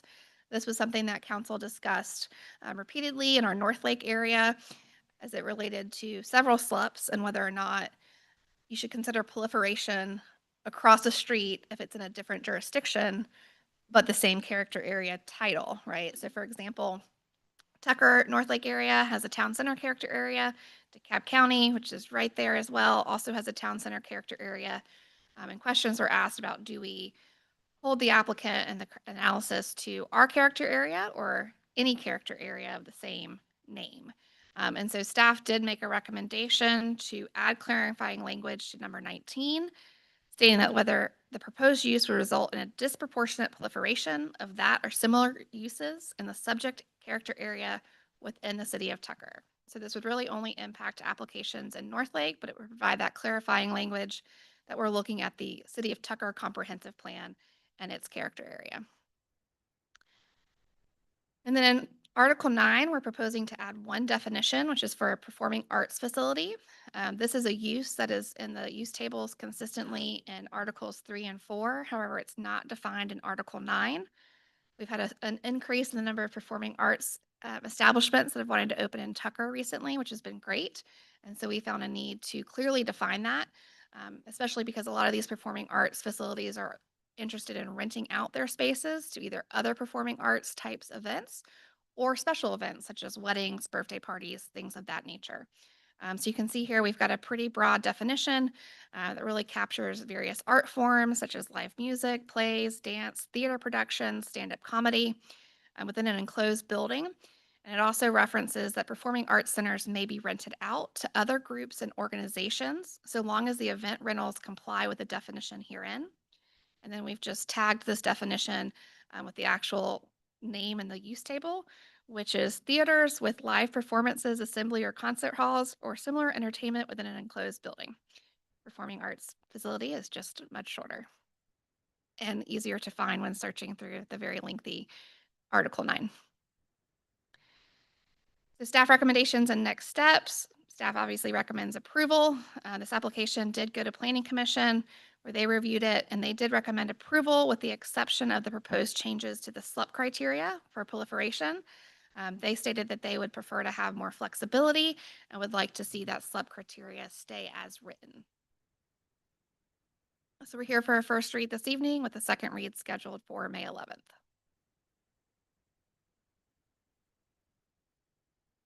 Remember, we're going to have a public hearing, but I'll take questions first for Courtney.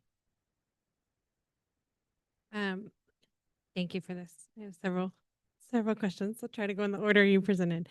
For the North Lake area, it makes sense to make it more consistent. I have two questions about that. One, just kind of looking at the other zoning districts, is there any proposed, because it's going to take more green space, have the option to have more green space taken away, is there any way that we could add a proportional increase in sort of the green space requirements on that 20%? So like, I don't know if that's fines or fees or more trees protected, but I know, and again, the home example, great.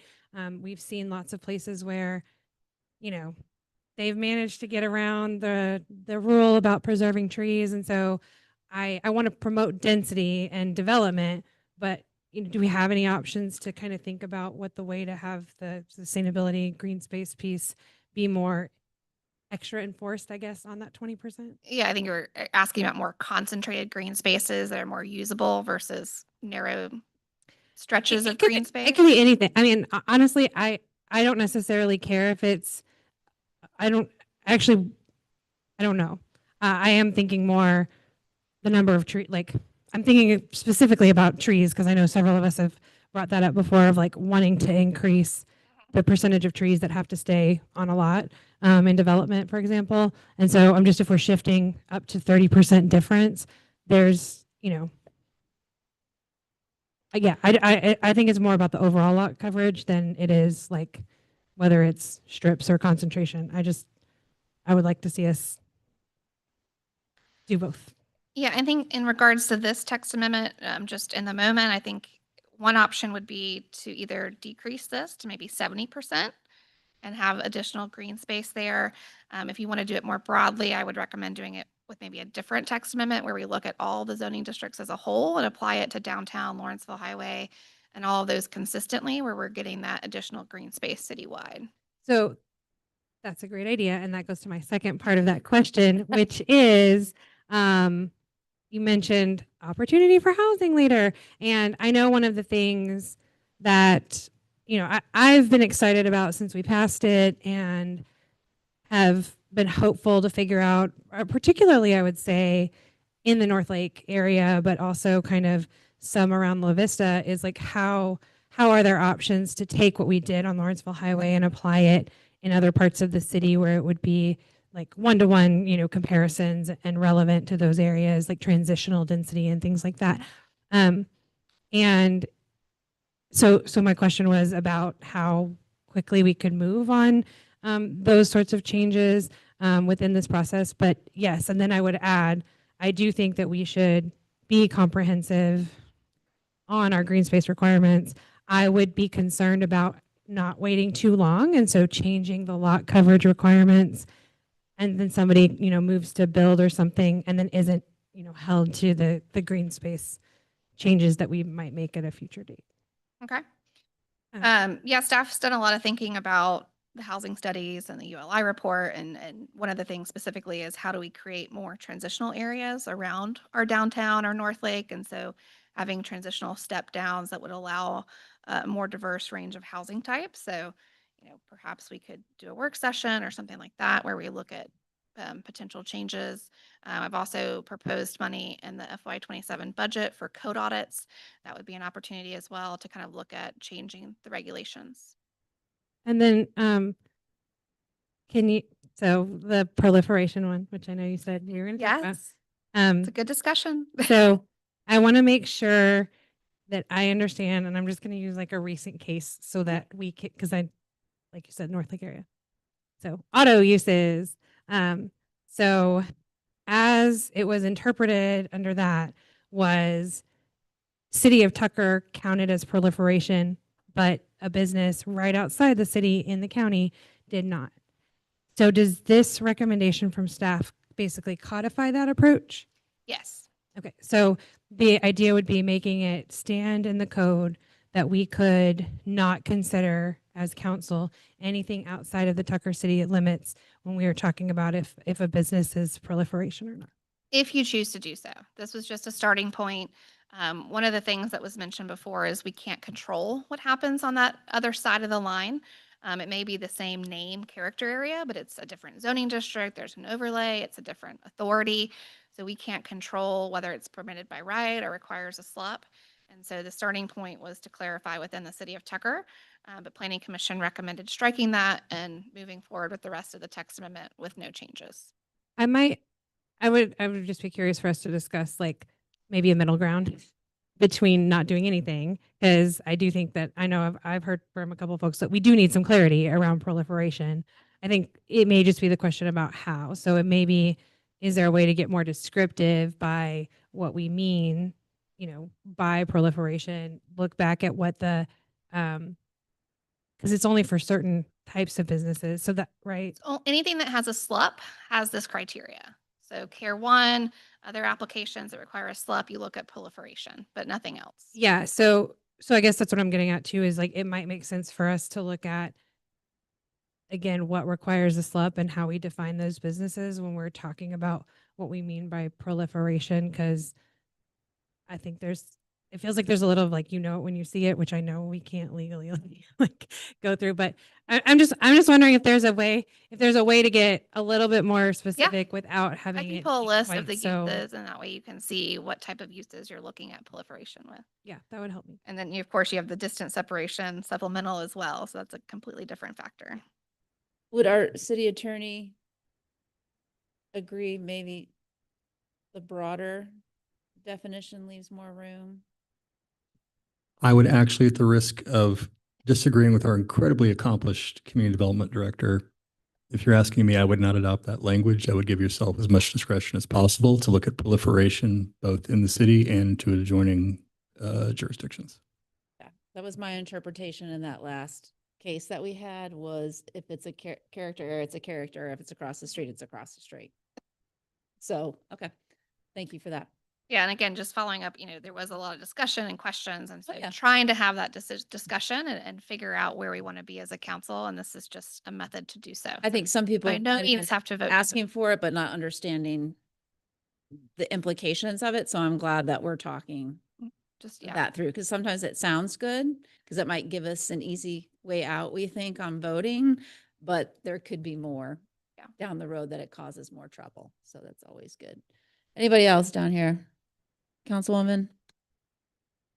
Councilman? Anybody? Ben, you're good? Everybody's good?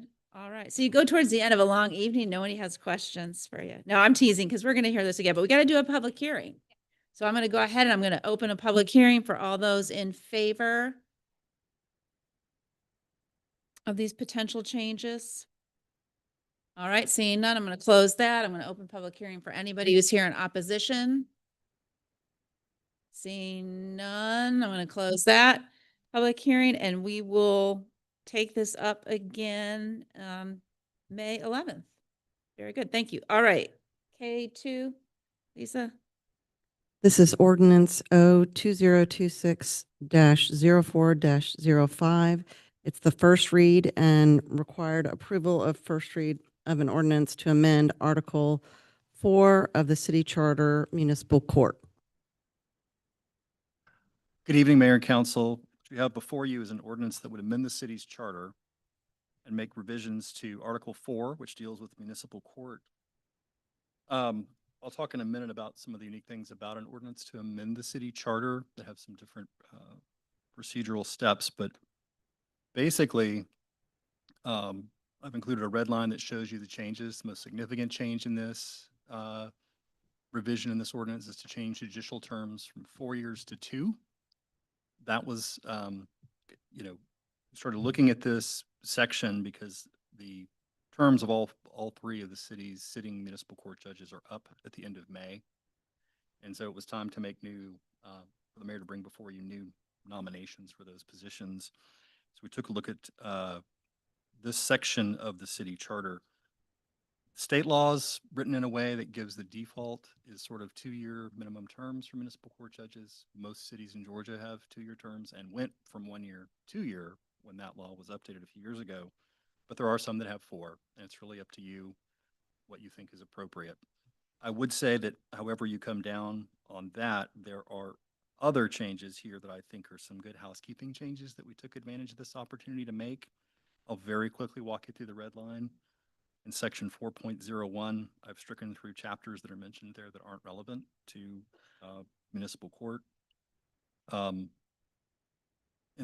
section 4.02, I just make it clear that the judge has the authority to discipline all the attorneys, not just the solicitors that are before them. Any judicial officer would have that power. Also make it clear who it is that administers the oath to the judge, which is the mayor. I put that in there because the mayor has oath swearing authority in other places in the city charter. In section 4.03, just make it clear it's the chief judge that keeps the dockets and sets the schedule. In section 4.04, made it clear that the municipal court can serve as an arbiter in appeals of denials of suspension of permits or licenses. That's become something we've started doing more of in the city, is that, if you have a denial of an alcoholic beverage license, you have a denial of a coin-operated amusement machine ordinance, it's good to have a within the city forum to have that appeal rather than have someone immediately go to the Superior Court of DeKalb County. And to also make it clear that any other administrative matters where this council has or a succeeding council gives the authority to the court to hear an administrative matter by ordinance. Also make it very clear in this section that the judges of the municipal court have the authority to swear in our elected officials, all of you. I thought that ought to be expressly provided as a power. Section 4.05 updates that section on appeal. Writ of cert from the municipal court no longer exists in Georgia, so we should be talking about the different rights of appeal that do exist and may hereafter be created in this section, rather than hinge our hat on a non-existent method of appeal. And then in section 4.06, make it clear that our rules are in accordance with the Georgia Uniform Rules of Municipal Court, which were adopted by the Georgia Supreme Court after the city charter was written and adopted. Now to the important point about procedure. The Home Rule Act is written in such a way as to require you to vote to approve a charter amending ordinance at both the first and second read, unlike a regular run-of-the-mill ordinance. So if you have questions, want to amend this, have reservations, we can do that, but we will need to amend it now or figure out how to schedule it out in such a way that the advertisements that take place in the paper run 3 weeks within the 60 days prior to final adoption. But if you are okay with this language, you will need to approve it by majority vote at this read and at the second read. And we're looking at, because May 11th, we need to look at judge reappointment. And we know that we had Judge Baum passed away, so we're looking at some new folks as well. Any questions for Ted? Anybody down here? Okay. I just have one quick question about, since we have to do this. Although I think that the 2-year term probably helps some of this. And what I'm about to ask, I'm not saying this has happened. I just want to know if something were to. So it says that 2/3 of the council can vote to remove somebody before their term is incomplete. What is the process if somebody has a complaint? Like, what's the process for lifting that up to us as council about some, not one person, but like, how would you know what the pattern of concern could be? Like, what's the process for multiple members of the community should there be somebody that wasn't fulfilling their duties, to our satisfaction? What would the process be for us finding that out to even make the determination about if we would remove somebody or not? Sure. Well, I think there might be a number of different ways that information could come to you. The first thing to point out, I suppose, is that municipal court judges, like any other judge in Georgia, state level judge, state superior court judge, et cetera, are subject to the rules and the discipline of the Georgia Judicial Qualification Commission. So complaints to them, they do investigations and reviews, and very likely anything that would be of significance enough to grab the attention of this council to want to undertake that procedure is going to raise eyebrows and be a simultaneous action taking place at the Judicial Qualification Commission. There's actually a state law in Title 30, Chapter 32 of Title 36 that talks about and lays out, a little bit more detail some of those criteria. I think it would be, quite honestly, as the city attorney, I would feel a duty to bring to the council's attention something I thought triggered any one of those reasons to disqualify a judge. I think you'd probably hear about it from constituents, the paper. So it's more of an informal kind of come to your attention type thing rather than the formality of a complaint. I think that given the rigors of those standards and the general pushback in the law against having another branch of government interfere in things that happen in the judicial branch, that's why these changes that are there are relatively new in the state law too. They were laid out for municipal court judges because they're one of the few types of judges that are not elected. And so the idea there in that statute in Chapter 32, Title 36 is to give them some protection. And so those are the criteria that are there and the vote that has to be that high a threshold. So it's going to be informal. It's going to be, you're going to hear about it perhaps from me, perhaps from city management, perhaps from your constituents, and you'd have to do some kind of due process investigation, right? Anybody accused of that kind of behavior is going to have a right, due process right to respond. So I think the process that I would probably advise at that time is I say we're going to have to do an investigation of some kind. And the results of that investigation would ultimately become public. And that person would have to have an opportunity to come in front of you to confront that, to protect their reputation. And then ultimately, based on what information you're given, you'd have to make a decision. All right. Well thought out. Thank you. We'll have more coming because we sat down with a charter, right? Looked at home rules stuff. Whatever the council's indulgence is, All right. I'd love to perfect. Very good. Okay, so we had first read, no public hearing, just a first read. Any other questions for Ted? All right, can I get a motion? I move to approve ordinance 02026-04-05, first read. Second. All right, any discussion on the motion? All right, seeing no discussion, all those in favor? All right, you got that, Lisa? 7 of us. All right, thank you very much. And now can you read in K3? This is Resolution R 2026-04-01. This is consideration of a resolution and a public hearing per the city attorney to approve the execution of documents relating to the acquisition of land for a public works facility. Just a clarification, can we repeat the resolution number? Madam Clerk? Yes. R 2026-04-11. Thank you. All right, go ahead, Eric. All right. Good evening, Mayor and Council. I am here to present a resolution for approval to execute for the execution of documents related to the acquisition for the land for a public works facility. This was something that was decided on by 6 of the 7 of you back in October of 25. Mayor, you were elected after that, but that was approved by this council to purchase a property at 4840 Hammer Mill Road on October 27th, 2025. We utilized GMA's brick and mortar, which I have, if we do have questions about that, Jim Woodward from Pope Flynn. He is the attorney for GMA that has been helping us through the process. Here, GMA, they actually provided the RFP process for us. We did not do that internally. That was directly through GMA. Philip Potter is the gentleman that helped us with that.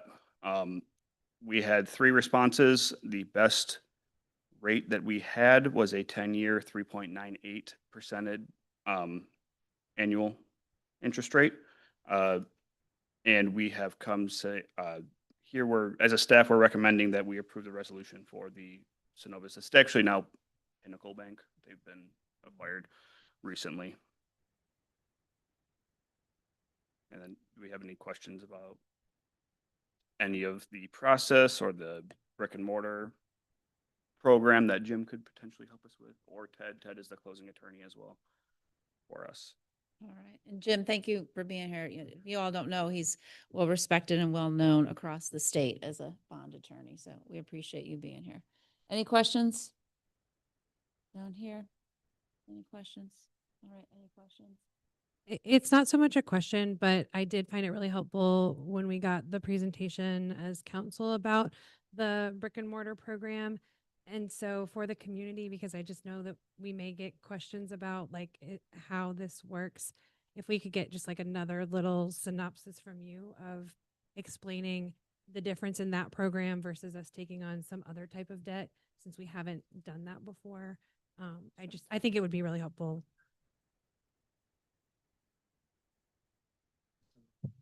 Jim Woodward, law firm of Pope and Flynn. So this is a great program that has probably been set up maybe 50 years ago. GMA and the ACCG is the accounting equivalent for this as well. It's a program they do for their member cities and counties. And it's a great product for small financings, and small meaning less than $50 million, not your large courthouses or your major projects. But a lot of the city halls throughout the state of Georgia, a lot of fire stations, a lot of public works facilities use this process. And it's kind of the most streamlined and cheapest form of financing you have available to you. Most, governments, you can finance things by doing a geo-referendum transaction. That's a, 8-month process. A lot of costs, obviously there's election involved, a lot of processes. And we normally tie those to sales tax elections, or if it's a large project you're working on, like a new city hall or something that's large and significant in nature. That's a great platform for that. But there's a lot of planning that goes into it. There's another form of financing available to governments called revenue bonds. That's your water and sewer type projects, things that generate revenues. If you have an authority that has the power to do revenue bonds, like hospital authorities, public facilities authorities, they can issue revenue bonds as well, which is another financing structure. But this is really your third one you have. But this one, again, it's great for smaller projects. You can get them closed relatively quickly, and it's the cheapest cost of issuance. And so for things about this size, this is really what we try to use it for. And that's why GMA, which is really a co-op of all the cities of the state. It's a nonprofit for y'all benefit. They provide a lot of services, insurance, things like that for your benefit. They set up this program to make this program, the statute available to you, and they'll service. They're called the originator under the transaction documents, but they take title to the project. These purchase it to you for, in this case, 10 years of the financing. And they basically work as your liaison between you and the lender. It ends up just being a loan for this financing. And so that's what this program is. It's really a great program for smaller financings like this. Great explanation. Thank you. Any other questions? All right. And remember, we added a public hearing to this. So I'm going to go ahead. I'm going to open up the public hearing for those who are here to speak in favor of this resolution. All right. Seeing none, I'm going to close that portion. I'm going to open up the public hearing for anybody who's here in opposition. Seeing none, I'm going to close that. And I'm going to ask for a motion.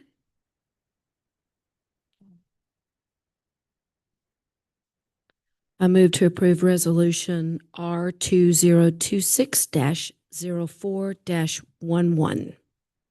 I second that motion. All right, any discussion on the motion? All right, seeing none, all those in favor? Issa, you got 7. All right, very good. Did Ishri stick around for that or did he leave?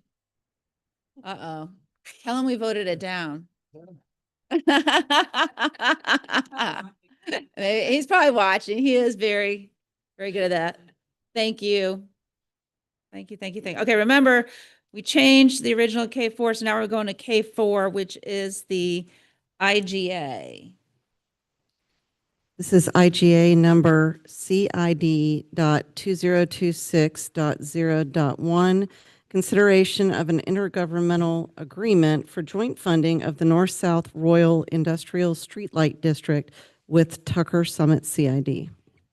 Now let's note, this is the first of the rest of the agenda, all tied to this first vote.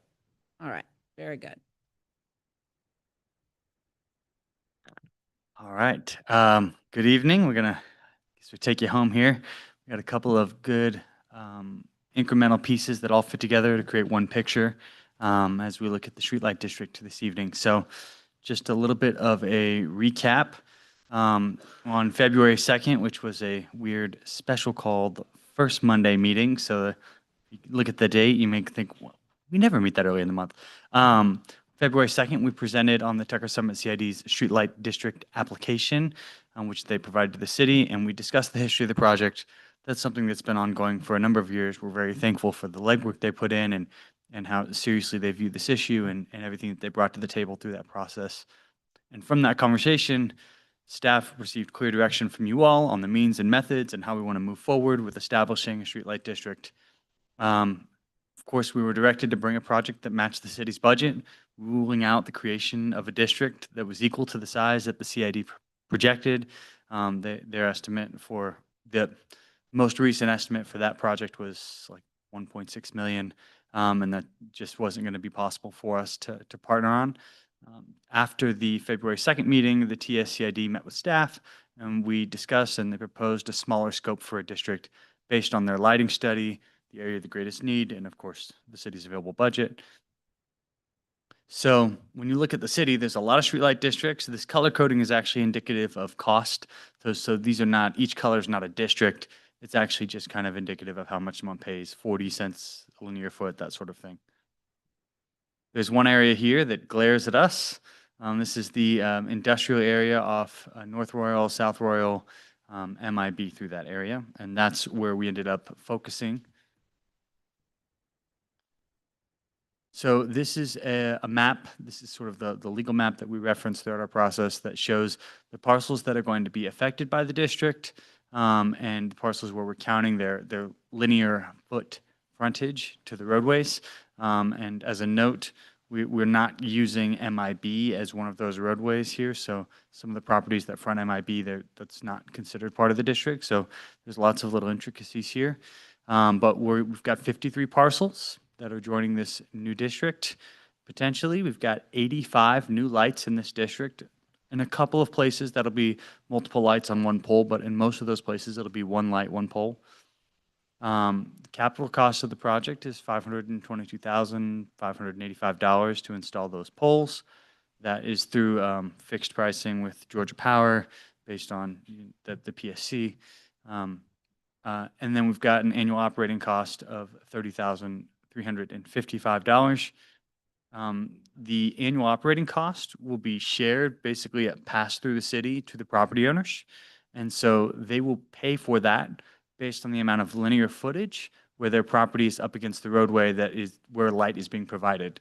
So for every 1 foot their property is adjacent to the roadway, they'll pay $1.09. Staff provided legal notice to all of these properties, providing them the exact amount that they'll be paying per year towards this fee, just so that the public has an understanding. The fees for this project will range from $95 to $1,402 on the highest end for an entire year of lighting adjacent to the roadway in front of these properties. And then generally with Georgia Power, they say 60 to 90 days is their deployment timeline after you have a contract with them. So that's what we'd be looking to get them out there, hopefully before the beginning of the fiscal year here at the end of June, but it could take a little longer for them to activate out there.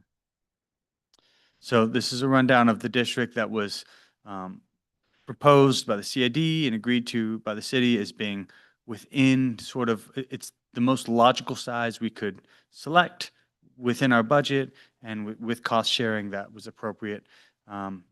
This is a breakdown of what the tax bill will look like for someone. So you can't see my text at the bottom providing context, but basically when you look within that red box where it says units, this one says 2,107 units in this example, that's actually feet. And then where it says 0.45, that's the amount that you pay per foot. So in this example, someone pays 45 cents for 2,107 feet of frontage on the roadway. So this will be what shows up on the 53 parcels that we're creating the tax bill for, but their rate will be the proper rate for when this district was constructed and, equal to the cost of that to be constructed today. So these are the 4 action items that we're looking at in order here. So the first is an intergovernmental agreement with the Tucker Summit CID, which their board approved on Tuesday, April 7th. And then after we would agree on joint funding, we would go ahead and do the resolution with public hearing to create the streetlight district. And then we would vote on the contract for services with Georgia Power. And then our finance director would come back and just point at the budget amendment required to reflect this, which is that we're going to have new revenues into the city through that agreement. And so we just want to get our books lined up to reflect that properly. Again, with the captioning here at the bottom, you can't quite see. I've got the exact numbers in there, but for the cost sharing, the project is 522, 585. In the agreement with the Tucker Summit CID, the city is spending the full budgeted amount of $225,000.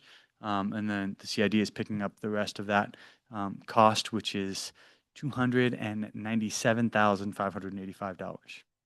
So not quite 50-50, but with the logical extent of picking a district, parcels that go somewhere logical, this is kind of where we were able to land in as close as we were able to get there. So, yeah. So a lot happened in the last 2.5 months. Do you guys have any questions about the district process, next steps, last steps, anything? Micah, I first want to say thank you for your work on this as well. I saw you in here stuffing letters one day in the big boardroom.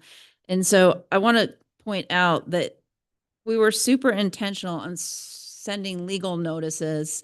And we might have sent like 3 or 4 for one property because the tax record has one person and then somebody, the title search has somebody else, et cetera, et cetera. So we wanted to make sure because these folks are going to get their light bill and they're not going to go to Emery-Morseburger when they see the street light thing on. They might, I don't know, they might, but they're going to come to us and they're going to say, hey, this is my tax bill. What did you guys do? So we wanted to make sure that they were really, really aware of what was going to happen. Now, we all have that on our tax bills as residents too, right? Some people don't realize that, but if you've got street lights on your street, you're paying for that too. So it's not unusual.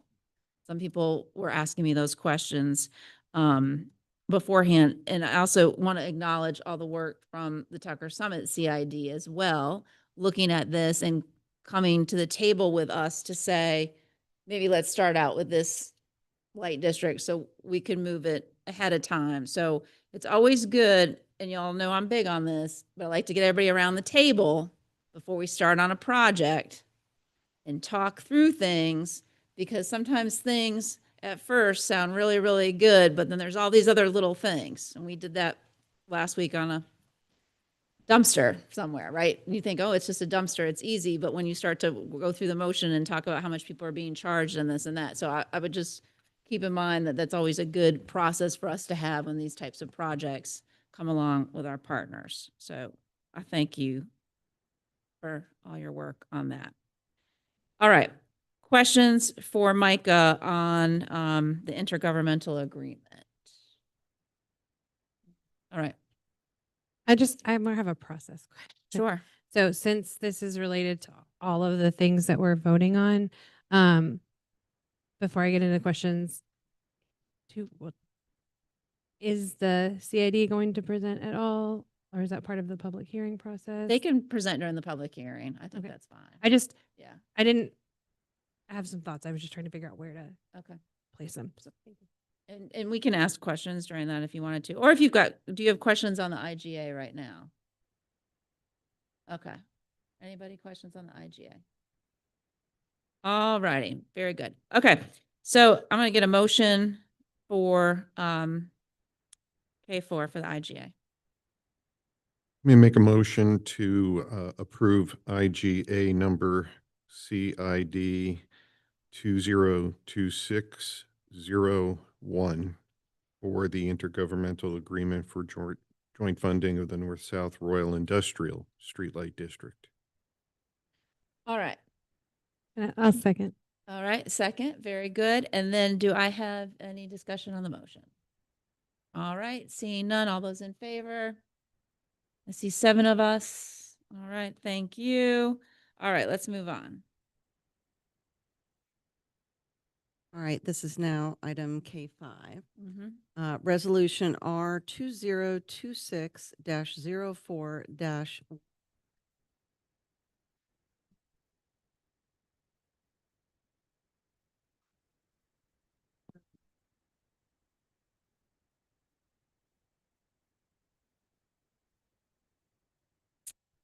All right, very good.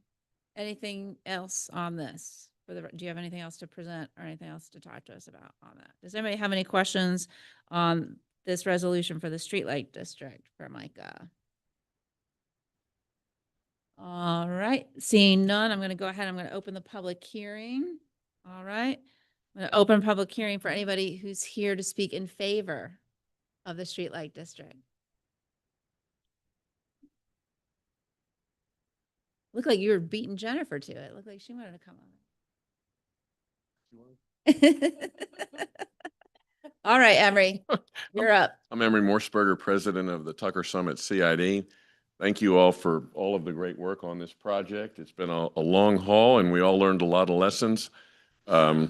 We are doing this to reduce our crime rate, and our crime continues to be a problem. We're losing businesses to other places with lower crime, and light is the easiest way to reduce crime.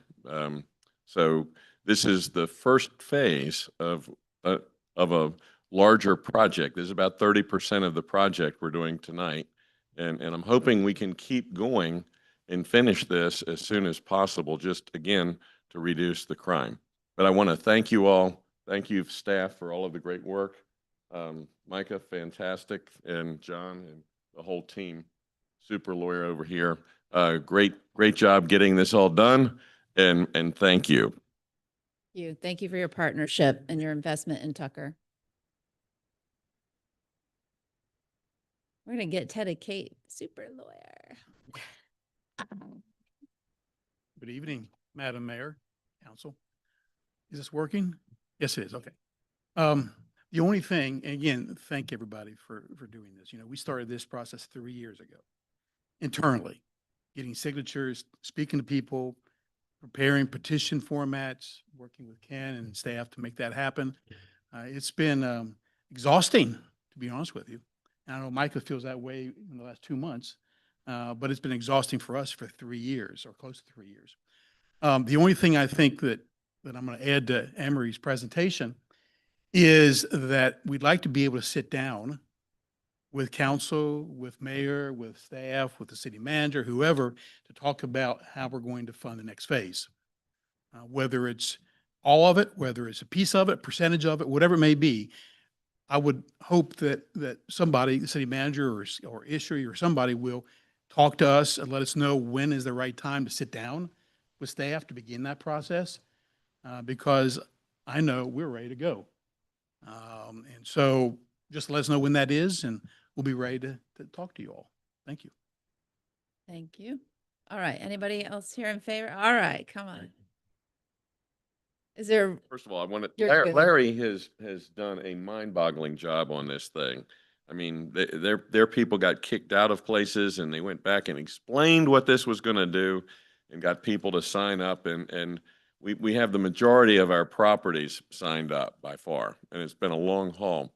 But when we started this project, it was going to cost $1 million. The cost is now up almost $1.7 million. So the longer we wait, the more the cost keeps going up. It doesn't stay at that number. As steel and labor goes up, this is going to go up. So the sooner we can complete the job, and we have our half ready to go, we would like to get this done as soon as possible. Again, our properties pay taxes that pays for Tucker, and we're going to see a decrease in our property value because of the crime. And I mean, we're starting to see that now. And we want to keep our property values going up. This will help do that. Thank you. Thank you. Thank you. All right. Anybody else? I'm going to close out that portion of the public hearing. I'm going to open up public hearing for anybody in opposition. Seeing none, I'm going to close that public hearing. I'm going to ask for a motion. Make a motion to approve resolution R 2026-04-13 to create the streetlight district, North-South Royal Industrial. I get a second. Second. All right, any discussion on the motion? I just want to add to the fun things about council. So this crosses both District 1 and District 3. And one of the things that I think is just really positive about this, because I know a lot of times we talk about like the near-term costs of things, but I just want to encourage us to think about this as an investment in economic development and kind of what, a lot of times when we talk about placemaking, we are talking about like retail level and residential, but we're also talking about placemaking, in our industrial core. And so to add onto the near-term pieces that were highlighted, I just wanted to reiterate for the community too, why this investment is worth it, because it's not about an annual expenditure, it's about a long-term, change and impact. Excellent. Anybody else? All right. Thank you for that, Councilmember Weaver. And I'll just add some thoughts I had actually really quickly, and that is about our partnerships, how important partnerships are and how much we really value and see both of our CIDs as vital. We are blessed and privileged to have 2 CIDs in the city of Tucker, but we really appreciate the partnership. And I just say ditto to what Councilmember Weaver said. This is an economic development, very vital thing, and I hope to continue working together to improve the community into perpetuity. Thank you. All right, very good. All right, I have a motion and a second. All those in favor? 7 of us, Lisa. Thank you. All right, let's move on to K6. Contract C2026-P026-1334, consideration of a contract for lighting services with Georgia Power for Streetlight District 2026-001 North-South Royal Industrial. All right, any specific questions for Micah on this contract with Georgia Power? All right, seeing none, can I get a motion? I move to approve contract C2026-PO26-1334. Second that motion. Excellent. Any discussion on that? All right, I have a motion and a second. All those in favor? 7 of us, Lisa, thank you. All right, and now we're moving on to K7. Eric, you're up. Okay, this is Resolution R 2026-04-14, consideration of a resolution to amend the fiscal year 2026 budget for the added revenue and expense of the new CID Streetlight District. Good evening again. As you can see, there's a little twist to it. There's the 297,585, which is the revenue coming from the CID, and our expense that will also be added to the 225. The bottom portion there is just, we budgeted out of 300, which is supposed to be for our capital assets. I'm moving it back to 100 because it's not our asset. We're just paying for that. So it's all we paid out of 100. So there's no issues with our capital schedule when we come to the audit. So we recommend approving that, but if you have any questions. All right, questions for Eric? All right, this was already in the budget, so can I get a motion? I'd like to make a motion to approve.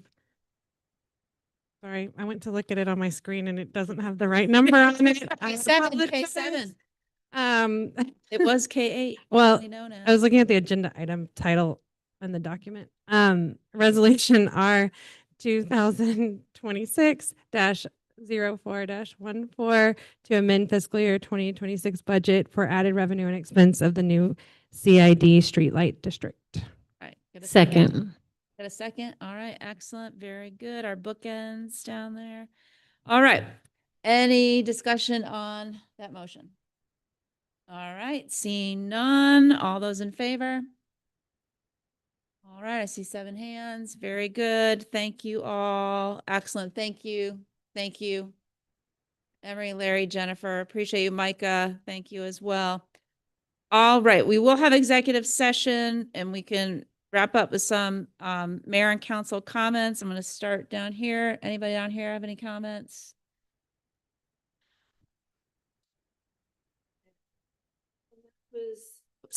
That was, my comment is about sweet Olivia and her strong, resilient, awesome family.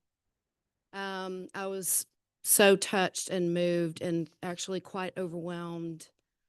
I did a deep dive into Olivia and her family, so I felt like I really knew her when I came in today, as we all probably did. But just to see the family sitting here, I was so inspired, and seeing the pictures of the playground, it's so beautiful. And I was there. We walked it, and all that. But I don't know. It just really overwhelmed me. So I just want to just acknowledge Olivia. Her life cut short, but her spirit lives on, and I think that's really beautiful. So, yeah, thank you. Thank you for that. Council comments? Councilwoman Schroeder. So first, thank you everyone for celebrating my day. We are no longer counting the age and we're rolling back the days, just saying. So I wanted to just share a little bit and thank the ministers that organized around the Tuckertown Green Easter Sunrise Service. It was a week ago Sunday, Easter Sunday, and Pastor Bush with Rehoboth Baptist and Elder Eric Verman and Tucker Presbyterian and Elder Neil Stubblefield with North Lake Church of Christ for organizing it. We had 7 churches there that all participated, and it included Atlanta Reformation Fellowship, Clarkston International Bible Church, Korean First Presbyterian Church, and Mountain West Church. And while it was a soggy morning and the sun kind of rose, and it did not, it was not bright, but it was a beautiful day at the town green to just start the process of an Easter sunrise. And I thought maybe I should share that. I think I was maybe the council that was there. I'm not sure who else might have been there, but it was a really moving service. It was a great collaborative, diverse group of people. And I was proud of the Tuckertown Green and the City of Tucker community. And I think we need to say thanks to Jamie Owens, who made sure that bathrooms were open at 6 a.m. and everything was ready to go. So big thanks to Jamie. I thanked him today when I saw him. Yeah, he was great. Toilet paper was there. All right. All right. Very good. Yeah. I just wanted to say that April is Autism Awareness and Acceptance Month. And as many of you know, my oldest daughter is autistic. And one of the things that I just wanted to highlight and call out is how much the Tucker Parks and Rec department has been investing in inclusive programming and outreach. And so, and I appreciate all of you for all the ways that you accept my daughter, making her present known, because we're all friends, and so you're all her friend. And so I just wanted to highlight that and say thank you to everybody for all the ways that you're making Tucker more inclusive. I live for those Miriam hugs. Gives you a big hug. Thank you. Yes. Yeah. I knew there was something I was forgetting. Main Street Theater is putting on Shakespeare in Hollywood coming up later this month. Tickets are on sale, tuckertheater.com. It's hilarious, fantastic, diverse cast, just a great group. So book your tickets. Excellent. We have a lot going on in the spring. It's great. All right. Can I get a motion for executive session? We may or may not, well, we will return. We're not going to run out the door. I was like, we may or may not come back. Who knows? We're going to come back. We may or may not have a voting item. I move to adjourn to executive session for the purposes of personnel, real estate, and litigation. Second. All right. All those in favor? 7 of us, Lisa. Thank you. We'll be back in a minute. No stopping to chit chat with people, but you can have a restroom break.